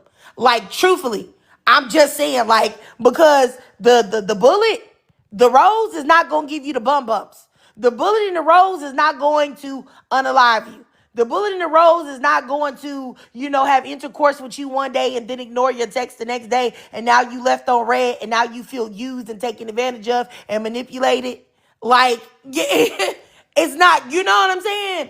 So that's all I'm saying. Like, exactly. And like Cookie said, it's almost a guarantee you're going to have that situation as opposed to a possible if you're engaging with some random Negro who doesn't even care. That's what I'm saying. So I'm just saying, like, honestly, these are things that I really feel like women should do more often. Now, I'm not going to cap to y'all and act like, I'm not a believer in God or whatever. But even if you're not, if you just look at it from a rational, logical standpoint, you still should realize and understand that it is in your best bet to not give yourself to these men. For real. Because I would venture to say 95% of them are not even going to be worthy of the gift that you're giving them in the first place. And men like to say, oh no, we're doing it both. We're doing the same thing. We're both giving it to each other. No, we're not. We're not doing the same thing. We're not. You're not giving me nothing. Dick is worthless, respectfully. It's worthless. It's $0, 0.000. What's the priceless thing, and it's what you have. So you should never be giving it to them in the first place. Like that. I'm just being honest. And men will try to tell you this all the time and try to demean it and make it seem like they are on the same level as women. They are not. And they never will be. And I think that's another reason why they feel so much rage and anger and jealousy towards women. Because it's like you already have an intrinsic extreme value being a woman. Now they mean to say these men are like, oh, now y'all think y'all gonna go to job, y'all gonna get a job, y'all gonna go to school, y'all gonna do things, and then y'all not gonna be with us either. Now that's why they're so upset. Like, men are willing to give their bodies to literally anybody. They're willing to give their bodies to people they are not attracted to, people they're disgusted by. They're willing to give their bodies to somebody that bought them a McChicken sandwich. Like, why in the world would you know what I'm saying? Like, be for real. What's your name? Kadazian? I would love to hear what you're saying. Because I don't know what you mean. No man is saying what? Tell me, what are you saying? No man is saying what? What you just said. What did I just say? You just said that men are mad at this, that, and the other. That's not the case. Men have said that often. Maybe you didn't say it, but I hear men say it on this app every day. Okay. So once again, I don't understand how that's a reasonable position to make. You come in and you tell me that men don't say that, and then I tell you that I have heard them say that, and then you say, well, okay. So what are your thoughts on it? The thing is, I don't have a problem with you saying what you said, because probably, I'm sure that some men have said it. The problem that I have is when it's made, broad generalizations are made to make it look like this is a majority or plurality of men doing that. I think that a lot of times I feel like, I've said this plenty of times that a lot of things that men say about women, as far as like the emotional behavior and the lack of logic actually applies to men. I have, for the life of me, I have no idea why you guys, you come in and you hear my words and then you internalize it. If it doesn't apply to you, it doesn't apply to you. It doesn't mean that just because it doesn't apply to you, that it doesn't mean that there aren't a lot of men doing it. And that's what we're talking about. Nobody can speak in complete absolutes. Nobody said all men do anything. What I said was is that there are a nice portion of men that do and say these things, and that is a fact. So if it's not you, then why are you so offended? I'm not offended. Why would you assume I'm offended? I'm not. I mean, Can you're I the say one that something commented important in to the him, chat. please? So it's like you commented in the chat, and let me just read exactly what you said, so that you can understand why I'm saying what I'm saying. Let me go up here real fast and see if I can find your exact words here. You Wait, said, before no you go. man, this is what you said, excuse me. You said, no man is saying that. So I would like to know why you were in your feelings so much that you wanted to discount what I said when you don't know how many men I've heard say that or where I've heard men say that. You get what I'm saying? So that is an indicator that you took it personally, sir. Yes, and I'll tell you why. Because when I often hear these conversations, it's been said in general terms. It's not you don't couch your words in a I, way that I don't have to. I yeah, don't okay. have to. So Why exactly. do I have to? Why do I have to censor my Okay. words for you to make you feel like I'm not talking about you? I just said that nobody is speaking in an absolute, nor did I use any terms to say absolute. I don't have to every time I say something, everybody but what is your name? Kadazian, everybody but him, and maybe a few others. I don't have to say that. If I've heard a lot of men say it, then I'll say the collective. It's really just that simple. And honestly, y'all got to get out of your feelings and emotions, because honestly, when y'all hear people drag black women for filth, I never see y'all anywhere saying this to them. Oh, all black women don't have an attitude. There are plenty of black women that are beautiful, lovely, kind souls. Stop doing that. You never say that. Why is that? You, So you, you you, think I should do that for you? you make a lot of assumptions. That's the part of the problem. You just made an assumption. No, You no, said that you no man is saying that. Am look I at the lying? prompt. You're the first Hold one that on. came in here with an assumption. Okay, but look at the prompt. As a black woman, do you feel protected by collective of black men? Yes, the collective, which means not everybody, sir. I did exactly what you just asked me to do in the prompt. What does a collective mean? What are you talking about? The collective means the general, but not everybody. Wow, okay. That's exactly what you said to say, right? So I just did what you said. It's in the actual picture that you can see in front of your eyes. I did exactly what you asked. So why are you mad? I'm not, you keep saying these, you keep throwing around these words. I'm not mad. I'm just that prompt, and it's symptomatic of a lot of these conversations. If these conversations are going to be productive and go in the right direction, I think the way you guys say certain things, you have to be cautious how you say. Say something to him, please. Just a second, Sage. What I think is I think that you underestimate the intelligence of black women. Black Really? women are very intelligent, very thinking, the most educated group in the United States. I think that we have no problem deciphering how to realize that if we're talking about every single solitary black man alive, or if we're talking about a large portion or the collective of black men. Every black woman that has been up here on this live today has given their experience and how they feel about being protected, and all of them has said no, including myself. Now, they may have said that, hey, there's some men in my life, aka my dad, my son, my husband, my boyfriend, I feel protected by, but not by the collective. So, like, really, who are you to ask and say that we need to have some other type of context when it's black women speaking about their experiences? You can have your own experiences, and that's the way you should keep it. But when you say collective, are you talking about random black men? What are you talking about? Are you talking about the men in your life, the men you work with? Like, when you say a collective, what are you referring to? Are you talking about every black man in general? What's not clicking, Stephen? What's not clicking, Stephen? I honestly, what's not clicking? I just sat there and told you what it was. I said the collective. So that means the majority, the collective, generally speaking, not all black men, but generally speaking, black women aren't looking at black men as a protector because they're not doing any protecting, nor do black women feel protected by black men when they go out in the streets. That's what we're all saying. And not only is this like, and it is crazy because when y'all hear black women say it, For some reason, I don't know why y'all take offense to it when literally everyone else believes that as well. It's not just black women that believe that. The first time when black women have discussions with white T women, white T men going back and forth, that's the first thing they weaponize against black women.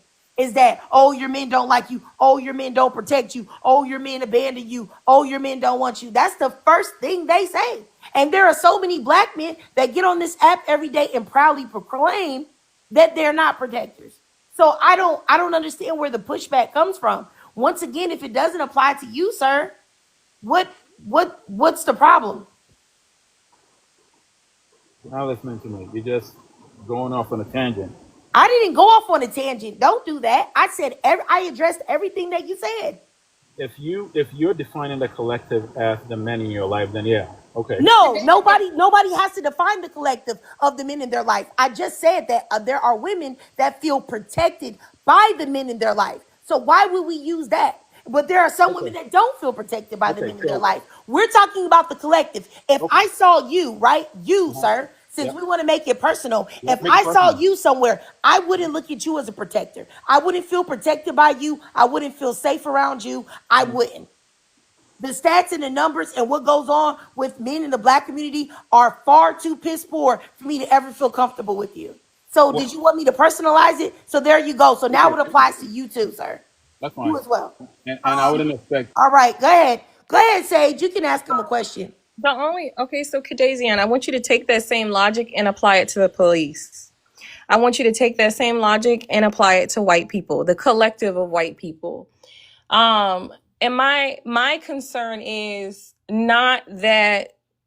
My concern is that it just seems like you care more about how it's affecting black men who don't fit in that standard rather than the fact that we women are addressing a problem that puts us in danger.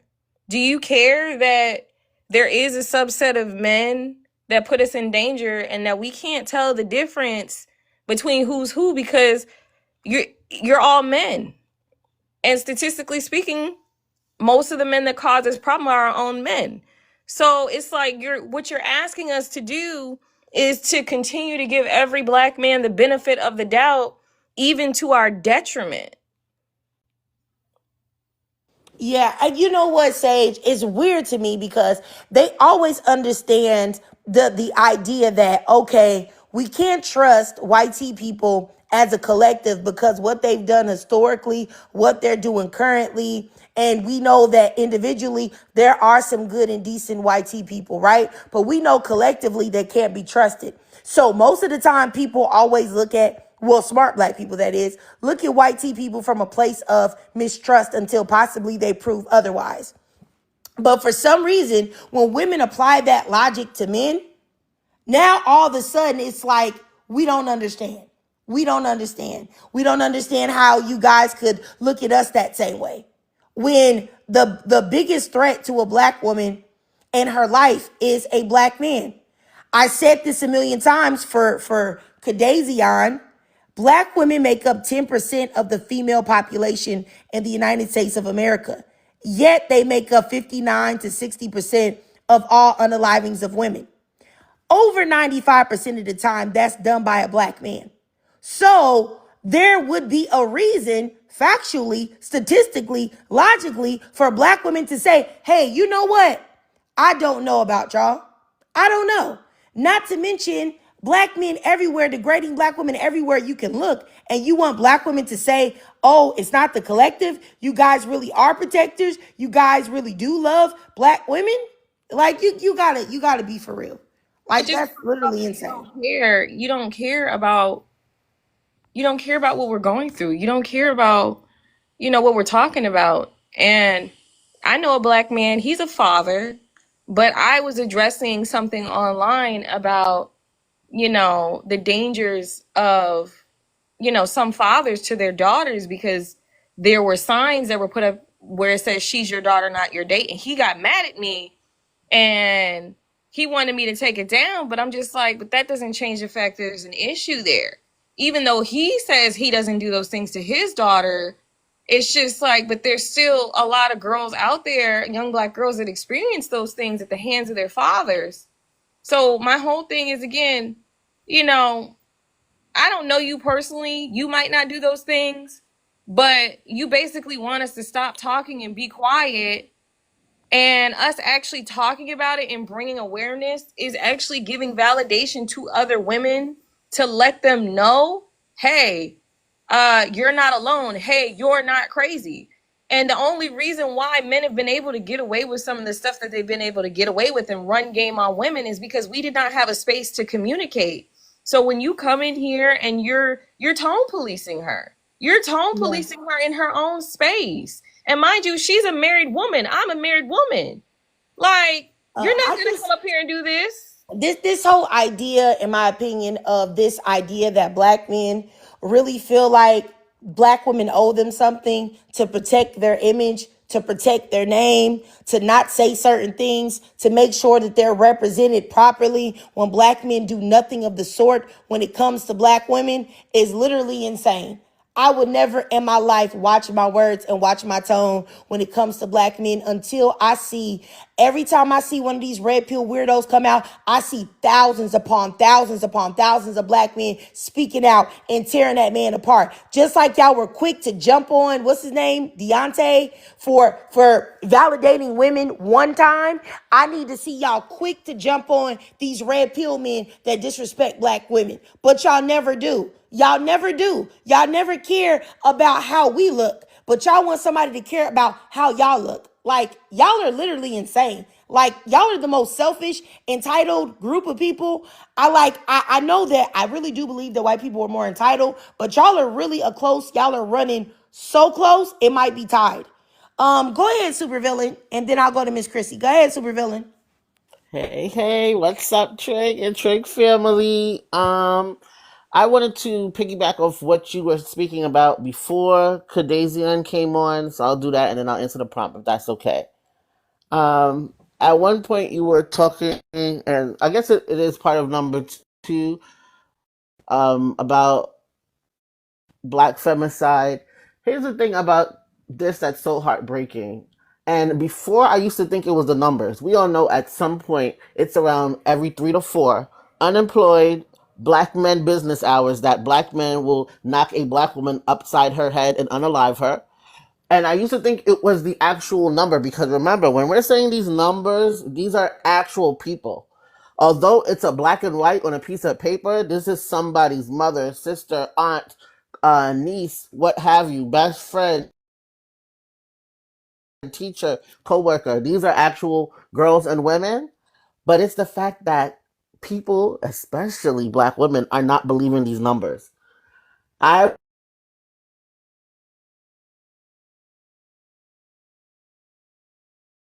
Hey, supervillain, I think you went out. Or can y'all hear her? have been on Yeah, you breaking up, supervillain. panels with the statistics, and people do not. Okay, how Y'all about can hear now? you now. I'll come back. Okay, I was gonna say I'll come back. I see I got a little bit of red bars. I don't know if y'all can hear me. Y'all can hear you now. Okay. Sorry about that. Don't even know where I left off, but basically I was just saying how I've been on panels, I've been here when you are quoting the statistic, the numbers, and that these numbers are actual real people in real life, not just like a number on a piece of paper, but like somebody's sister, daughter, niece, what have you, and that other black people, especially black women, do not believe the numbers. Black people, especially black women, do not believe the numbers. I was on a live earlier today, early this morning, when they were quoting it.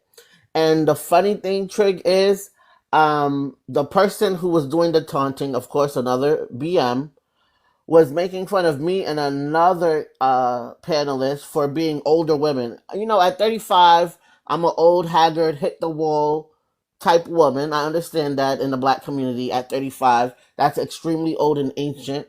But I have to say, you know what? I'm tired of them making fun of old jokes or older women jokes or women who are over the age of 18 jokes because a lot of women don't make it to 18 that are black women. A lot of women don't make it to 35, so I'll be damned if the demographic who pew-pews almost everybody, even their own the most, makes fun of me making it to 35. Black femicide isn't a joke. It's very serious. We will not believe the numbers, but be on panels each and every single day and hear a black man and a black woman's life every day in this space and still not believe the numbers is crazy to me. So the black femicide, if anything, is the most important. I can't tell anyone how to live their life. I also can't participate in behavior I complain about.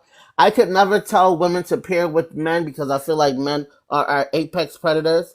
But I can tell women that there are ways that they can live a happy life sans the interference of men. They can do this without men. And that's all I'm up here to say. I'm not here to say if anybody's marriage is bad or having a relationship. Whatever you feel like you want to do. But if you are one of those women who feel like, you know what, I think I can live this life without the sans the interference of men, I'm definitely here to help you and coach you and teach you and show you there's a way to do that.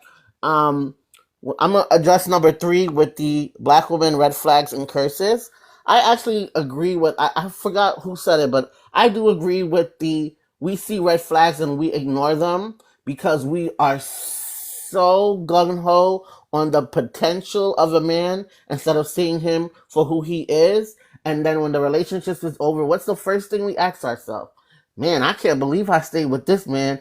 His butt was only 3 inches long and he had me. He didn't wash between his butt crack. I had to teach him how to write a resume. Blase, blase. We'll go down the list of the red flags that should have stopped us in our tracks after the relationship is over. So we definitely, most definitely see the red flags. Triggered to me, my red flags is if he can't walk on water, feed the masses with a loaf of bread, if he's not healing the blind, he's probably just not worth it. You should leave him alone. And then I'm going to, of course, go to number 1, which was so controversial for some reason because of the word collective, which is the most respectful way I've ever seen anyone put it because you know me, Trig, it's all men, not even just BLK men. It's absolutely all types of men. But I'm going to go with collective today because that's on the prompt. And hell to the now, I don't feel protected by these knickknacks. Are you kidding me? I couldn't even get that out without laughing.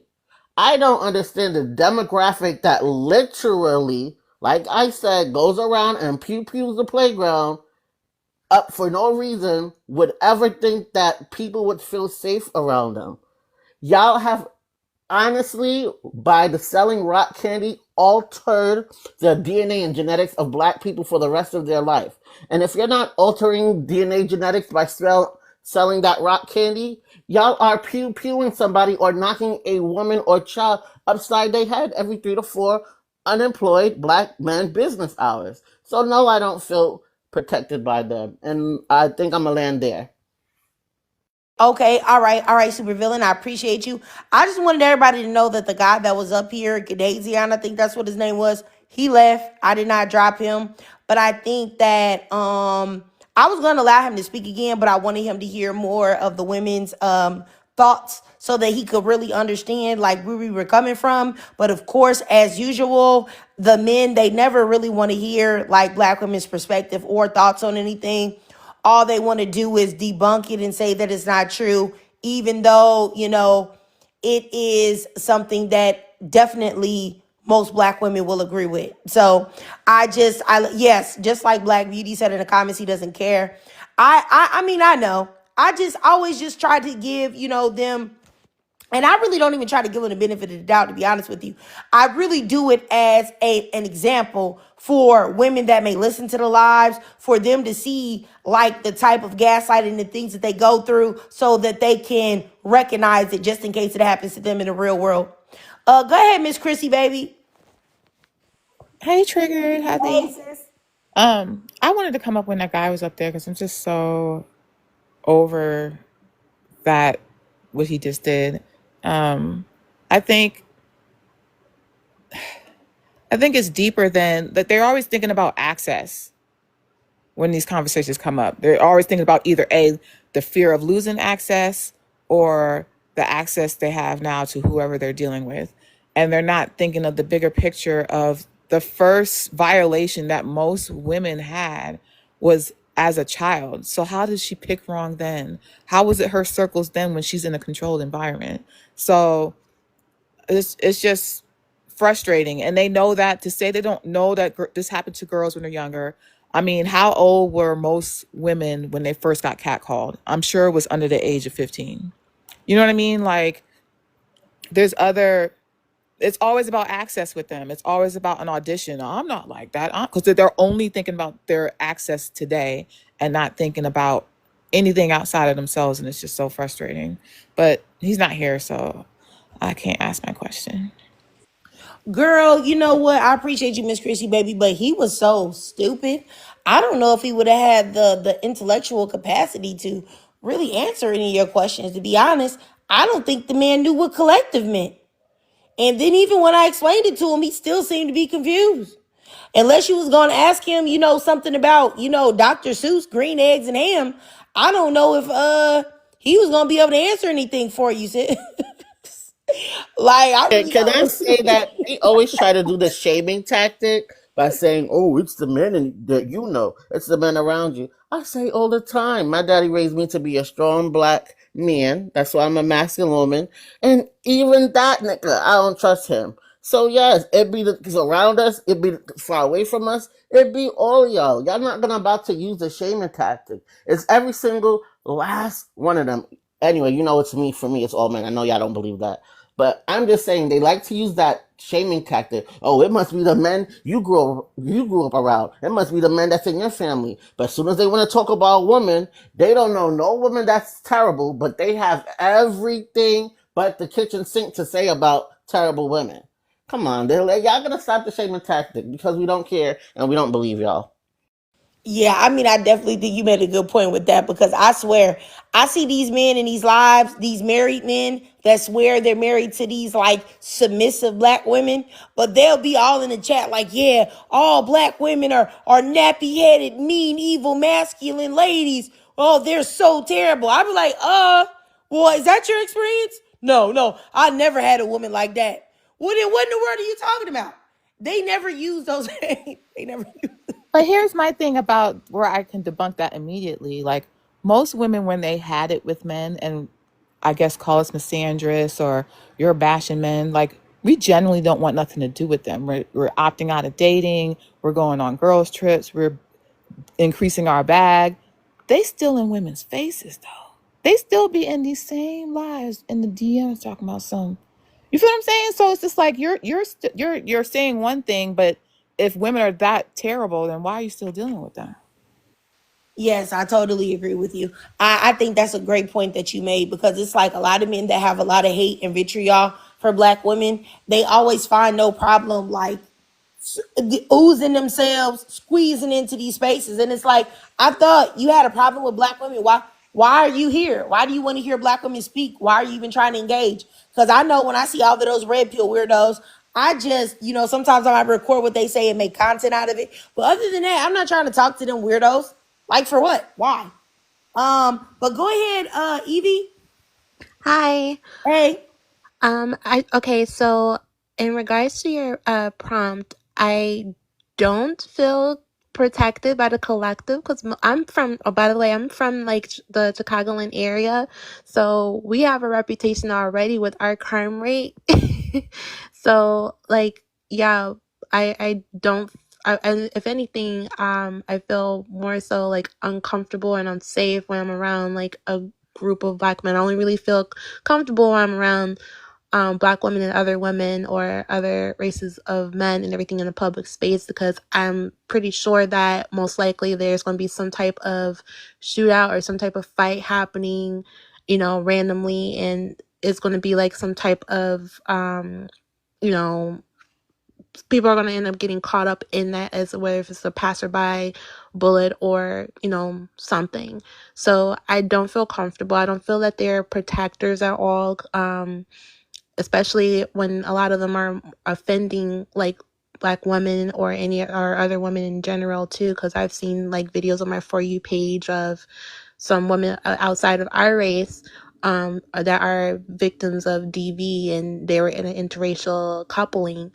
So I don't think it's all, but basically the majority of the average, it definitely makes you feel that that's the way, because like, you know, that it is that, because it's more so commonly experienced. But you know, if it doesn't necessarily apply to the black guys that don't fit that, I don't want to be offended. But that's just basically like my personal experience of what I've seen, and also experience too within my own family dynamic as well.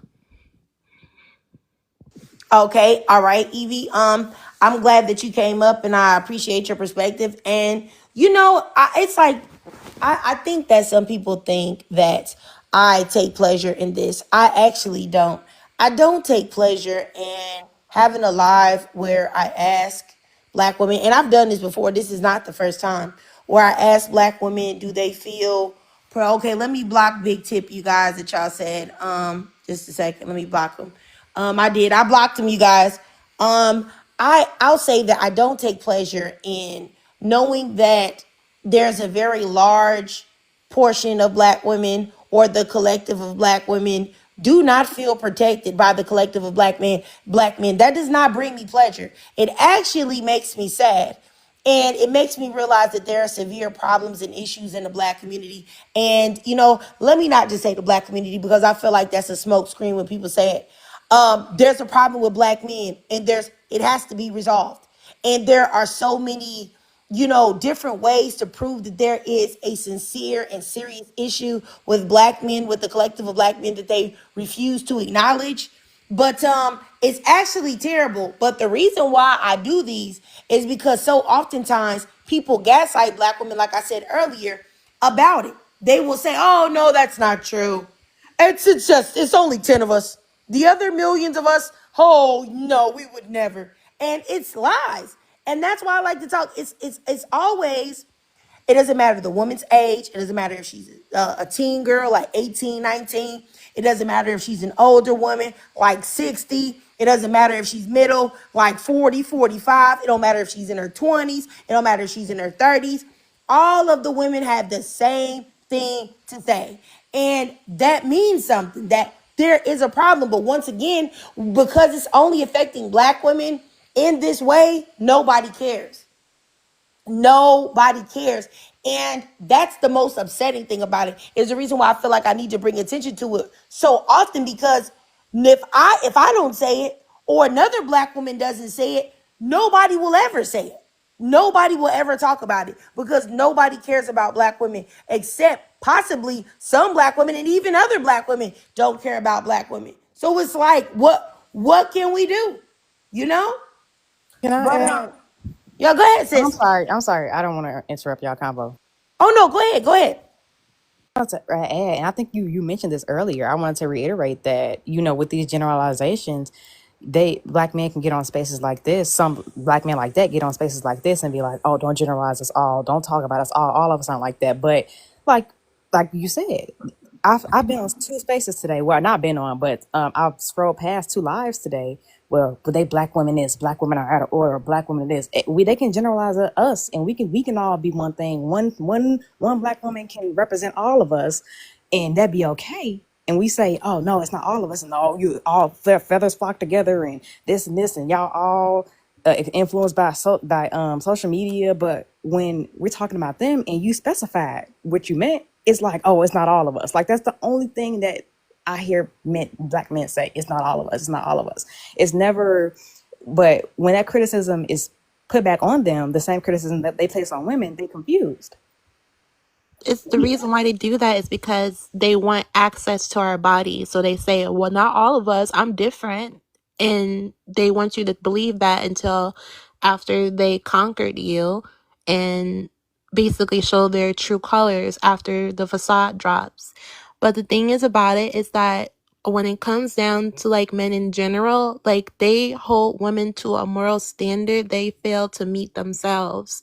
And then they want to say that they're the leaders of the world when basically women have more responsibilities, we have to assume more accountability than the men, and then we have the standard of morality. So it's like, who are really the leaders here? But then at the same time, they want to fix their mouths to basically attack us because they feel like they are superior just because they were biologically born stronger than us. But then at the same time, forgetting that every child that was born into this world was originally a female until they developed a phallus. That's literally what the X chromosome is. Women have both, men have one, and they were female first before they were males. But then they want to talk about they built the world that we created, that we actually created. Can I say that, Triggered, I don't want you to feel bad. What I feel bad about is black women and girls being harmed, but I am so happy that we are more and more and more hyper aware of about what's going on, because again, we will state black femicide statistics and a lot of people won't believe it. It is very important that black women and girls know the state that we're in. I'm going to tell you this. We've had this conversation, maybe not on TikTok, but centuries ago.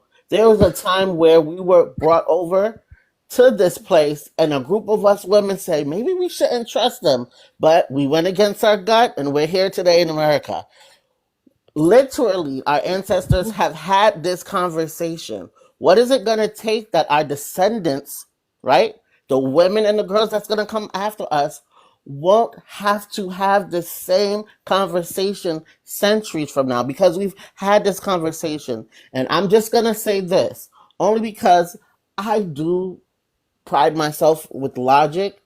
There is no way, again, that I'm expecting my apex predator to ever govern my safety. I don't expect expectation from these men. These men do harm. They could simply stop and they won't. All I can do is navigate the degeneracy accordingly. I can never expect a snake not to bite me. Although most snakes aren't poisonous, I'm not going to take the risk in letting them keep biting me to decipher who is poisonous and who is not. And I'm going to yield there. Okay. Do you mind if I add on my 2 cents as No, go well? ahead. Go ahead, sis. Yeah, like just to go back to the whole thing about men talking about like it's not all of them, right? And I love the analogy that someone had. I think it was you, Trig, with the guy that was just on there. And you were like, y'all were saying like, well, okay, what about the, police, right? As BOK, when you approach any officer, you're always adamant, apprehensive because you don't know. It's okay to generalize that, right? Like it's all police or it's all YT people or it's all, just that was just a great analogy, to as a rebuttal. But just like with the with the men talking about like it's not all men, I feel like another thing too, they like to use that. And even I hear like a lot of Pikmis are saying it too, like, oh, you need to pick better. I feel like that's the reason why they do that. Oh, it's not all of them, you just need to pick better, or it's just the people in your community. I feel like it's a way for them to be able to keep moving the goalposts into making it seem like it's us. Like, yes, I do agree when it comes down to using your discernment and, going with your gut feeling, things like that. I really feel like all of this really just comes down to is being, as for women, we just have to be okay with being by ourselves. And this is another thing too that's been starting to grind my gears when I hear people say, oh, well, God didn't make us to be alone, right? I feel like that is such a scapegoat, to keep going to. Like, yes, regardless of whatever higher power you believe in, you have to be okay with being by yourself and not leading with your desires. And like, I always like coach my little sister and teach her this too. Like, yes, we have desires. Yes, we, should be able to get, whatever desires fulfilled, but you gotta also, figure out where are these desires coming from? Where are these desires stemming from, and why can't you be alone? And, going back to the whole thing as far as choosing better and picking better, how the heck can you choose from a pool of a collective of men are trash bags, like literally trash bags. You know, you're what are you choosing from? You know, what is there to really choose from? Like, yes, I do believe that there's some good men and you know, whatever, but you know, when it comes down to your demise and to your own detriment, you know, and people don't look at the risk and probability and statistics and things. You know, the probability of you finding a good upstanding, respectful man that's gonna treat you right and do right by you, you know, it's like what, 1 in a million, one out of 1,500,000 million. I mean, like, what the heck is the probability and statistics on that? You know what I'm saying? Like, I just feel like it really just comes down to a lot of women just, you know, you got to be disciplined. Like, even with you talking about, I'm triggered, talking about I'm keeping your legs closed, right? I agree with all of that. I mean, it takes a certain level of discipline that a lot of us unfortunately just don't have. You know, and being okay with being alone until that person comes around. You know, you can't just keep going and entertaining every guy or any guy that you like or that's fitting your desires, or that's you know, leading with your desires is so dangerous. I feel like that's another thing too that we don't really talk about and highlight. A lot of us are out here leading our lives by our own selfish, because it is selfish desires, and that is what's causing a lot of us to unfortunately you know, be unalived and things like that too. You know, that's being desperate, leading with your desires, being undisciplined. I feel like all of that kind of contributes to it, and then holding on to this rhetoric of, oh well, God didn't make us to be alone. You know, well, you know, I have a desire to have a companion, or we can just be friends. You know, like no, all of that I feel like is a recipe for you know, we're just doing ourselves a disservice. But yeah, that was my 2 cents. All right. I think you made some good points. Simply, let me go over here to Michaela. Michaela, you had something to say, Michaela? Yeah, just to add to what Simply was saying about mainly the Pikmis, but as far as the Pikmi category, I'm really just gonna go for the mammies, honestly speaking. I feel like, and I don't know if it's a lot, but it's too many Black women. I feel like we have, as a whole, we got to stop giving excuses or making excuses for Black men before they even make an excuse for themselves. At this point, like, to me, it makes no sense how literally any BOK man can come on the internet crying like Tyrese and gain sympathy, literally from Black women mainly. I'm like, at this day and age, as far as we've come, they shouldn't be getting any sympathy from us at all. The fact that, I mean, everyone has their own opinion, but DDG getting all this is ridiculous. I'm like, this doesn't make sense.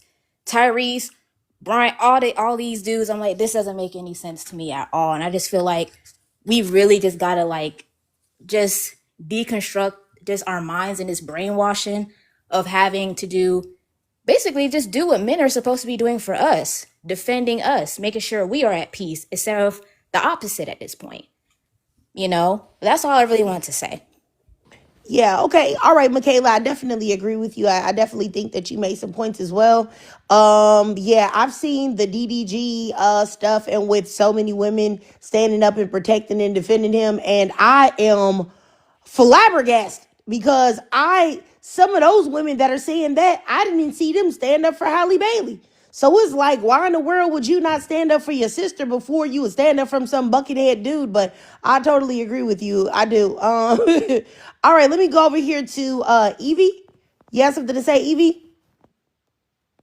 Oh, let me send you a request to turn your mic on just in case you. Oh, I think I shut it off. Oh, go ahead, Evie. I'm sorry. I was trying to turn it on for you. Oh, okay. Sorry about that. Yeah, I was gonna say that like men, they're not are providers or protectors of anything. Women provide and protect for each other. Because literally most of the time women need protection from men who are usually the perpetrator that are disturbing our life or causing us like harm. I will say that the reason why we have such an issue with like men, like the black men in our community, because there are women that are giving access in their utility to men.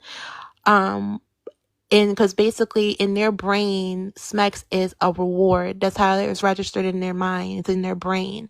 They give men access to their bodies because they feel in their based upon how they were brought up or what they saw as an example from their mom or any other intervention, that's what they're supposed to do. There are some women that are literally stuck looking at themselves as subhuman in comparison to a man because it's reinforced through patriarchal religion, is reinforced through media, is reinforced on social media and stuff where it's constantly put in their face, whether it's basically through like books, TV shows, or just basically just, if they just happen to tune in on red pill like content, because women do watch that too and everything. And there's some of them basically see that there's women that are actually advocating and agreeing with these men because they want that Disney fairy tale lifestyle. But a lot of the time, a lot of women don't really know what they want because there's so much influence outside of us that we've been conditioned from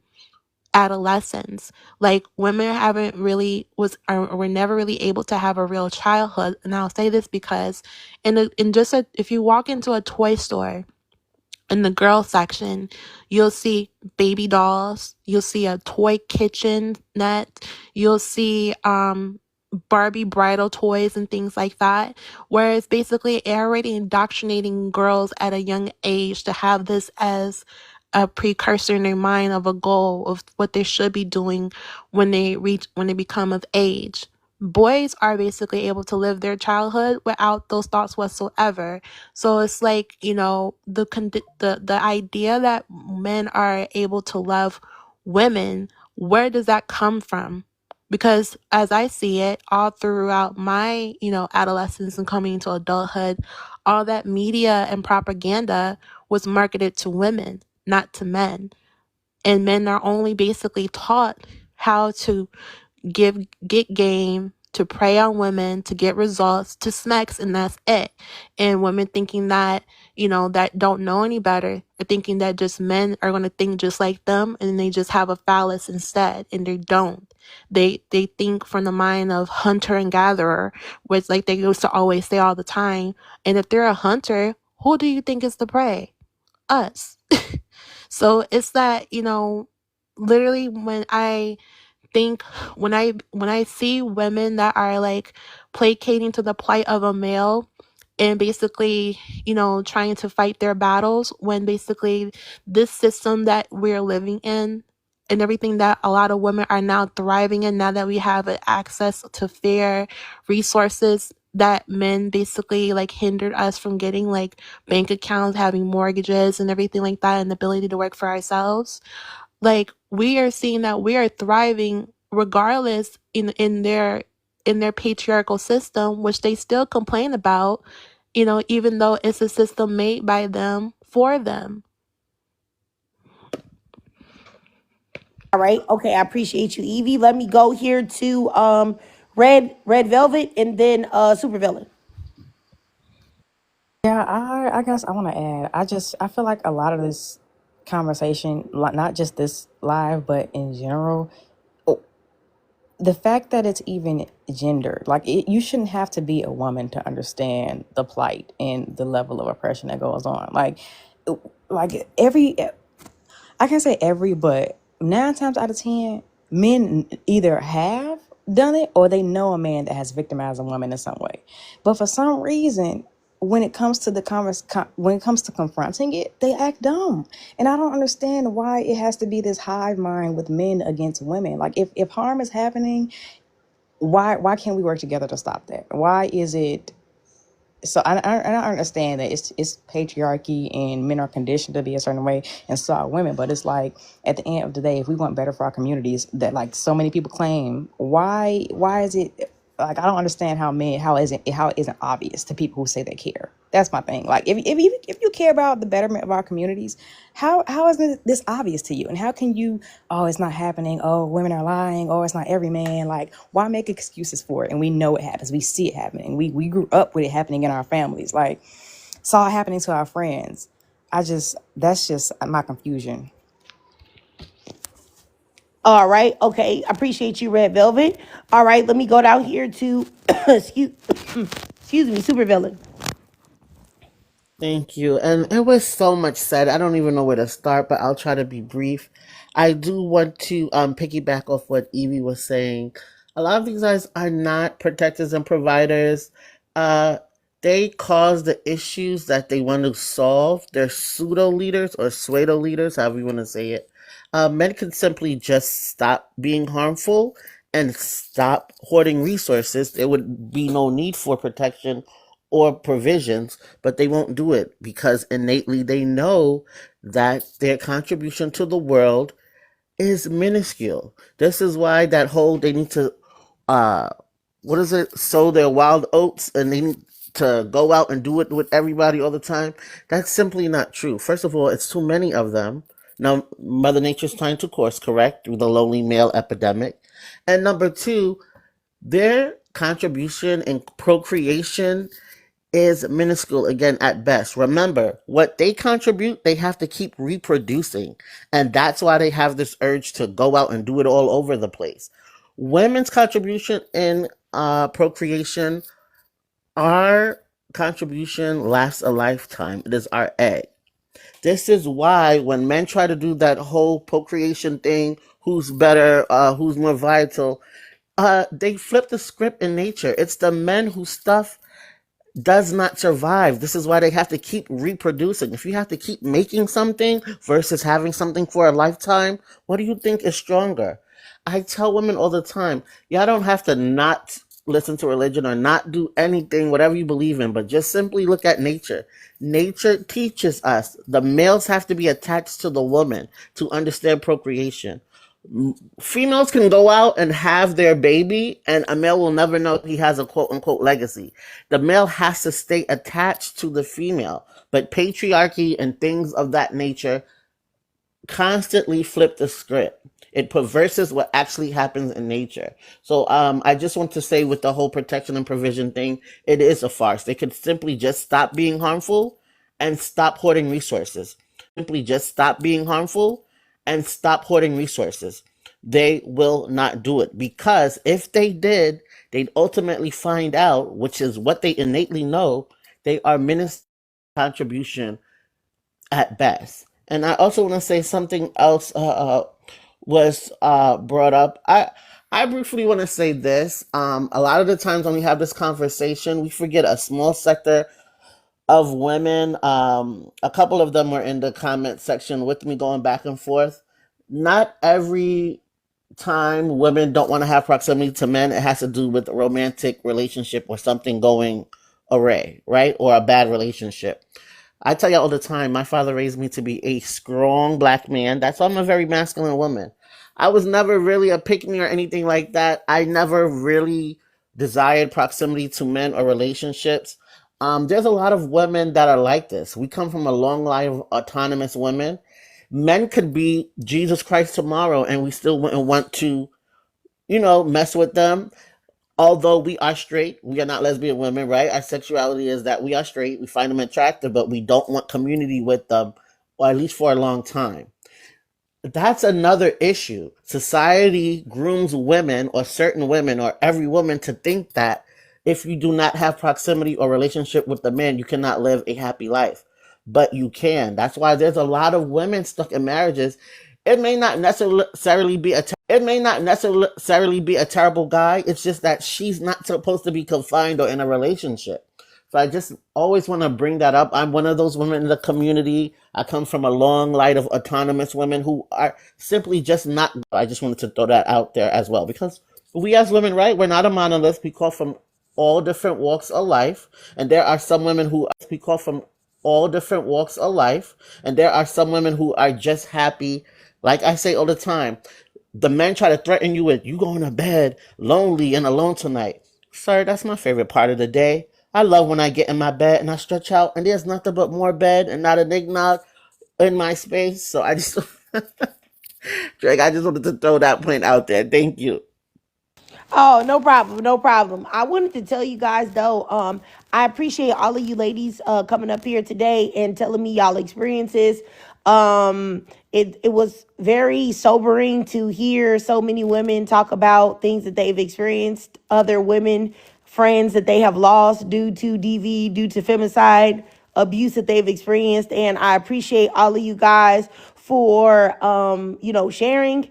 And I think that it could actually really help another Black woman that may be being gaslit right now, that we may not even know. She may have just scrolled through and realized that it's not just her and it's not her fault or things like that.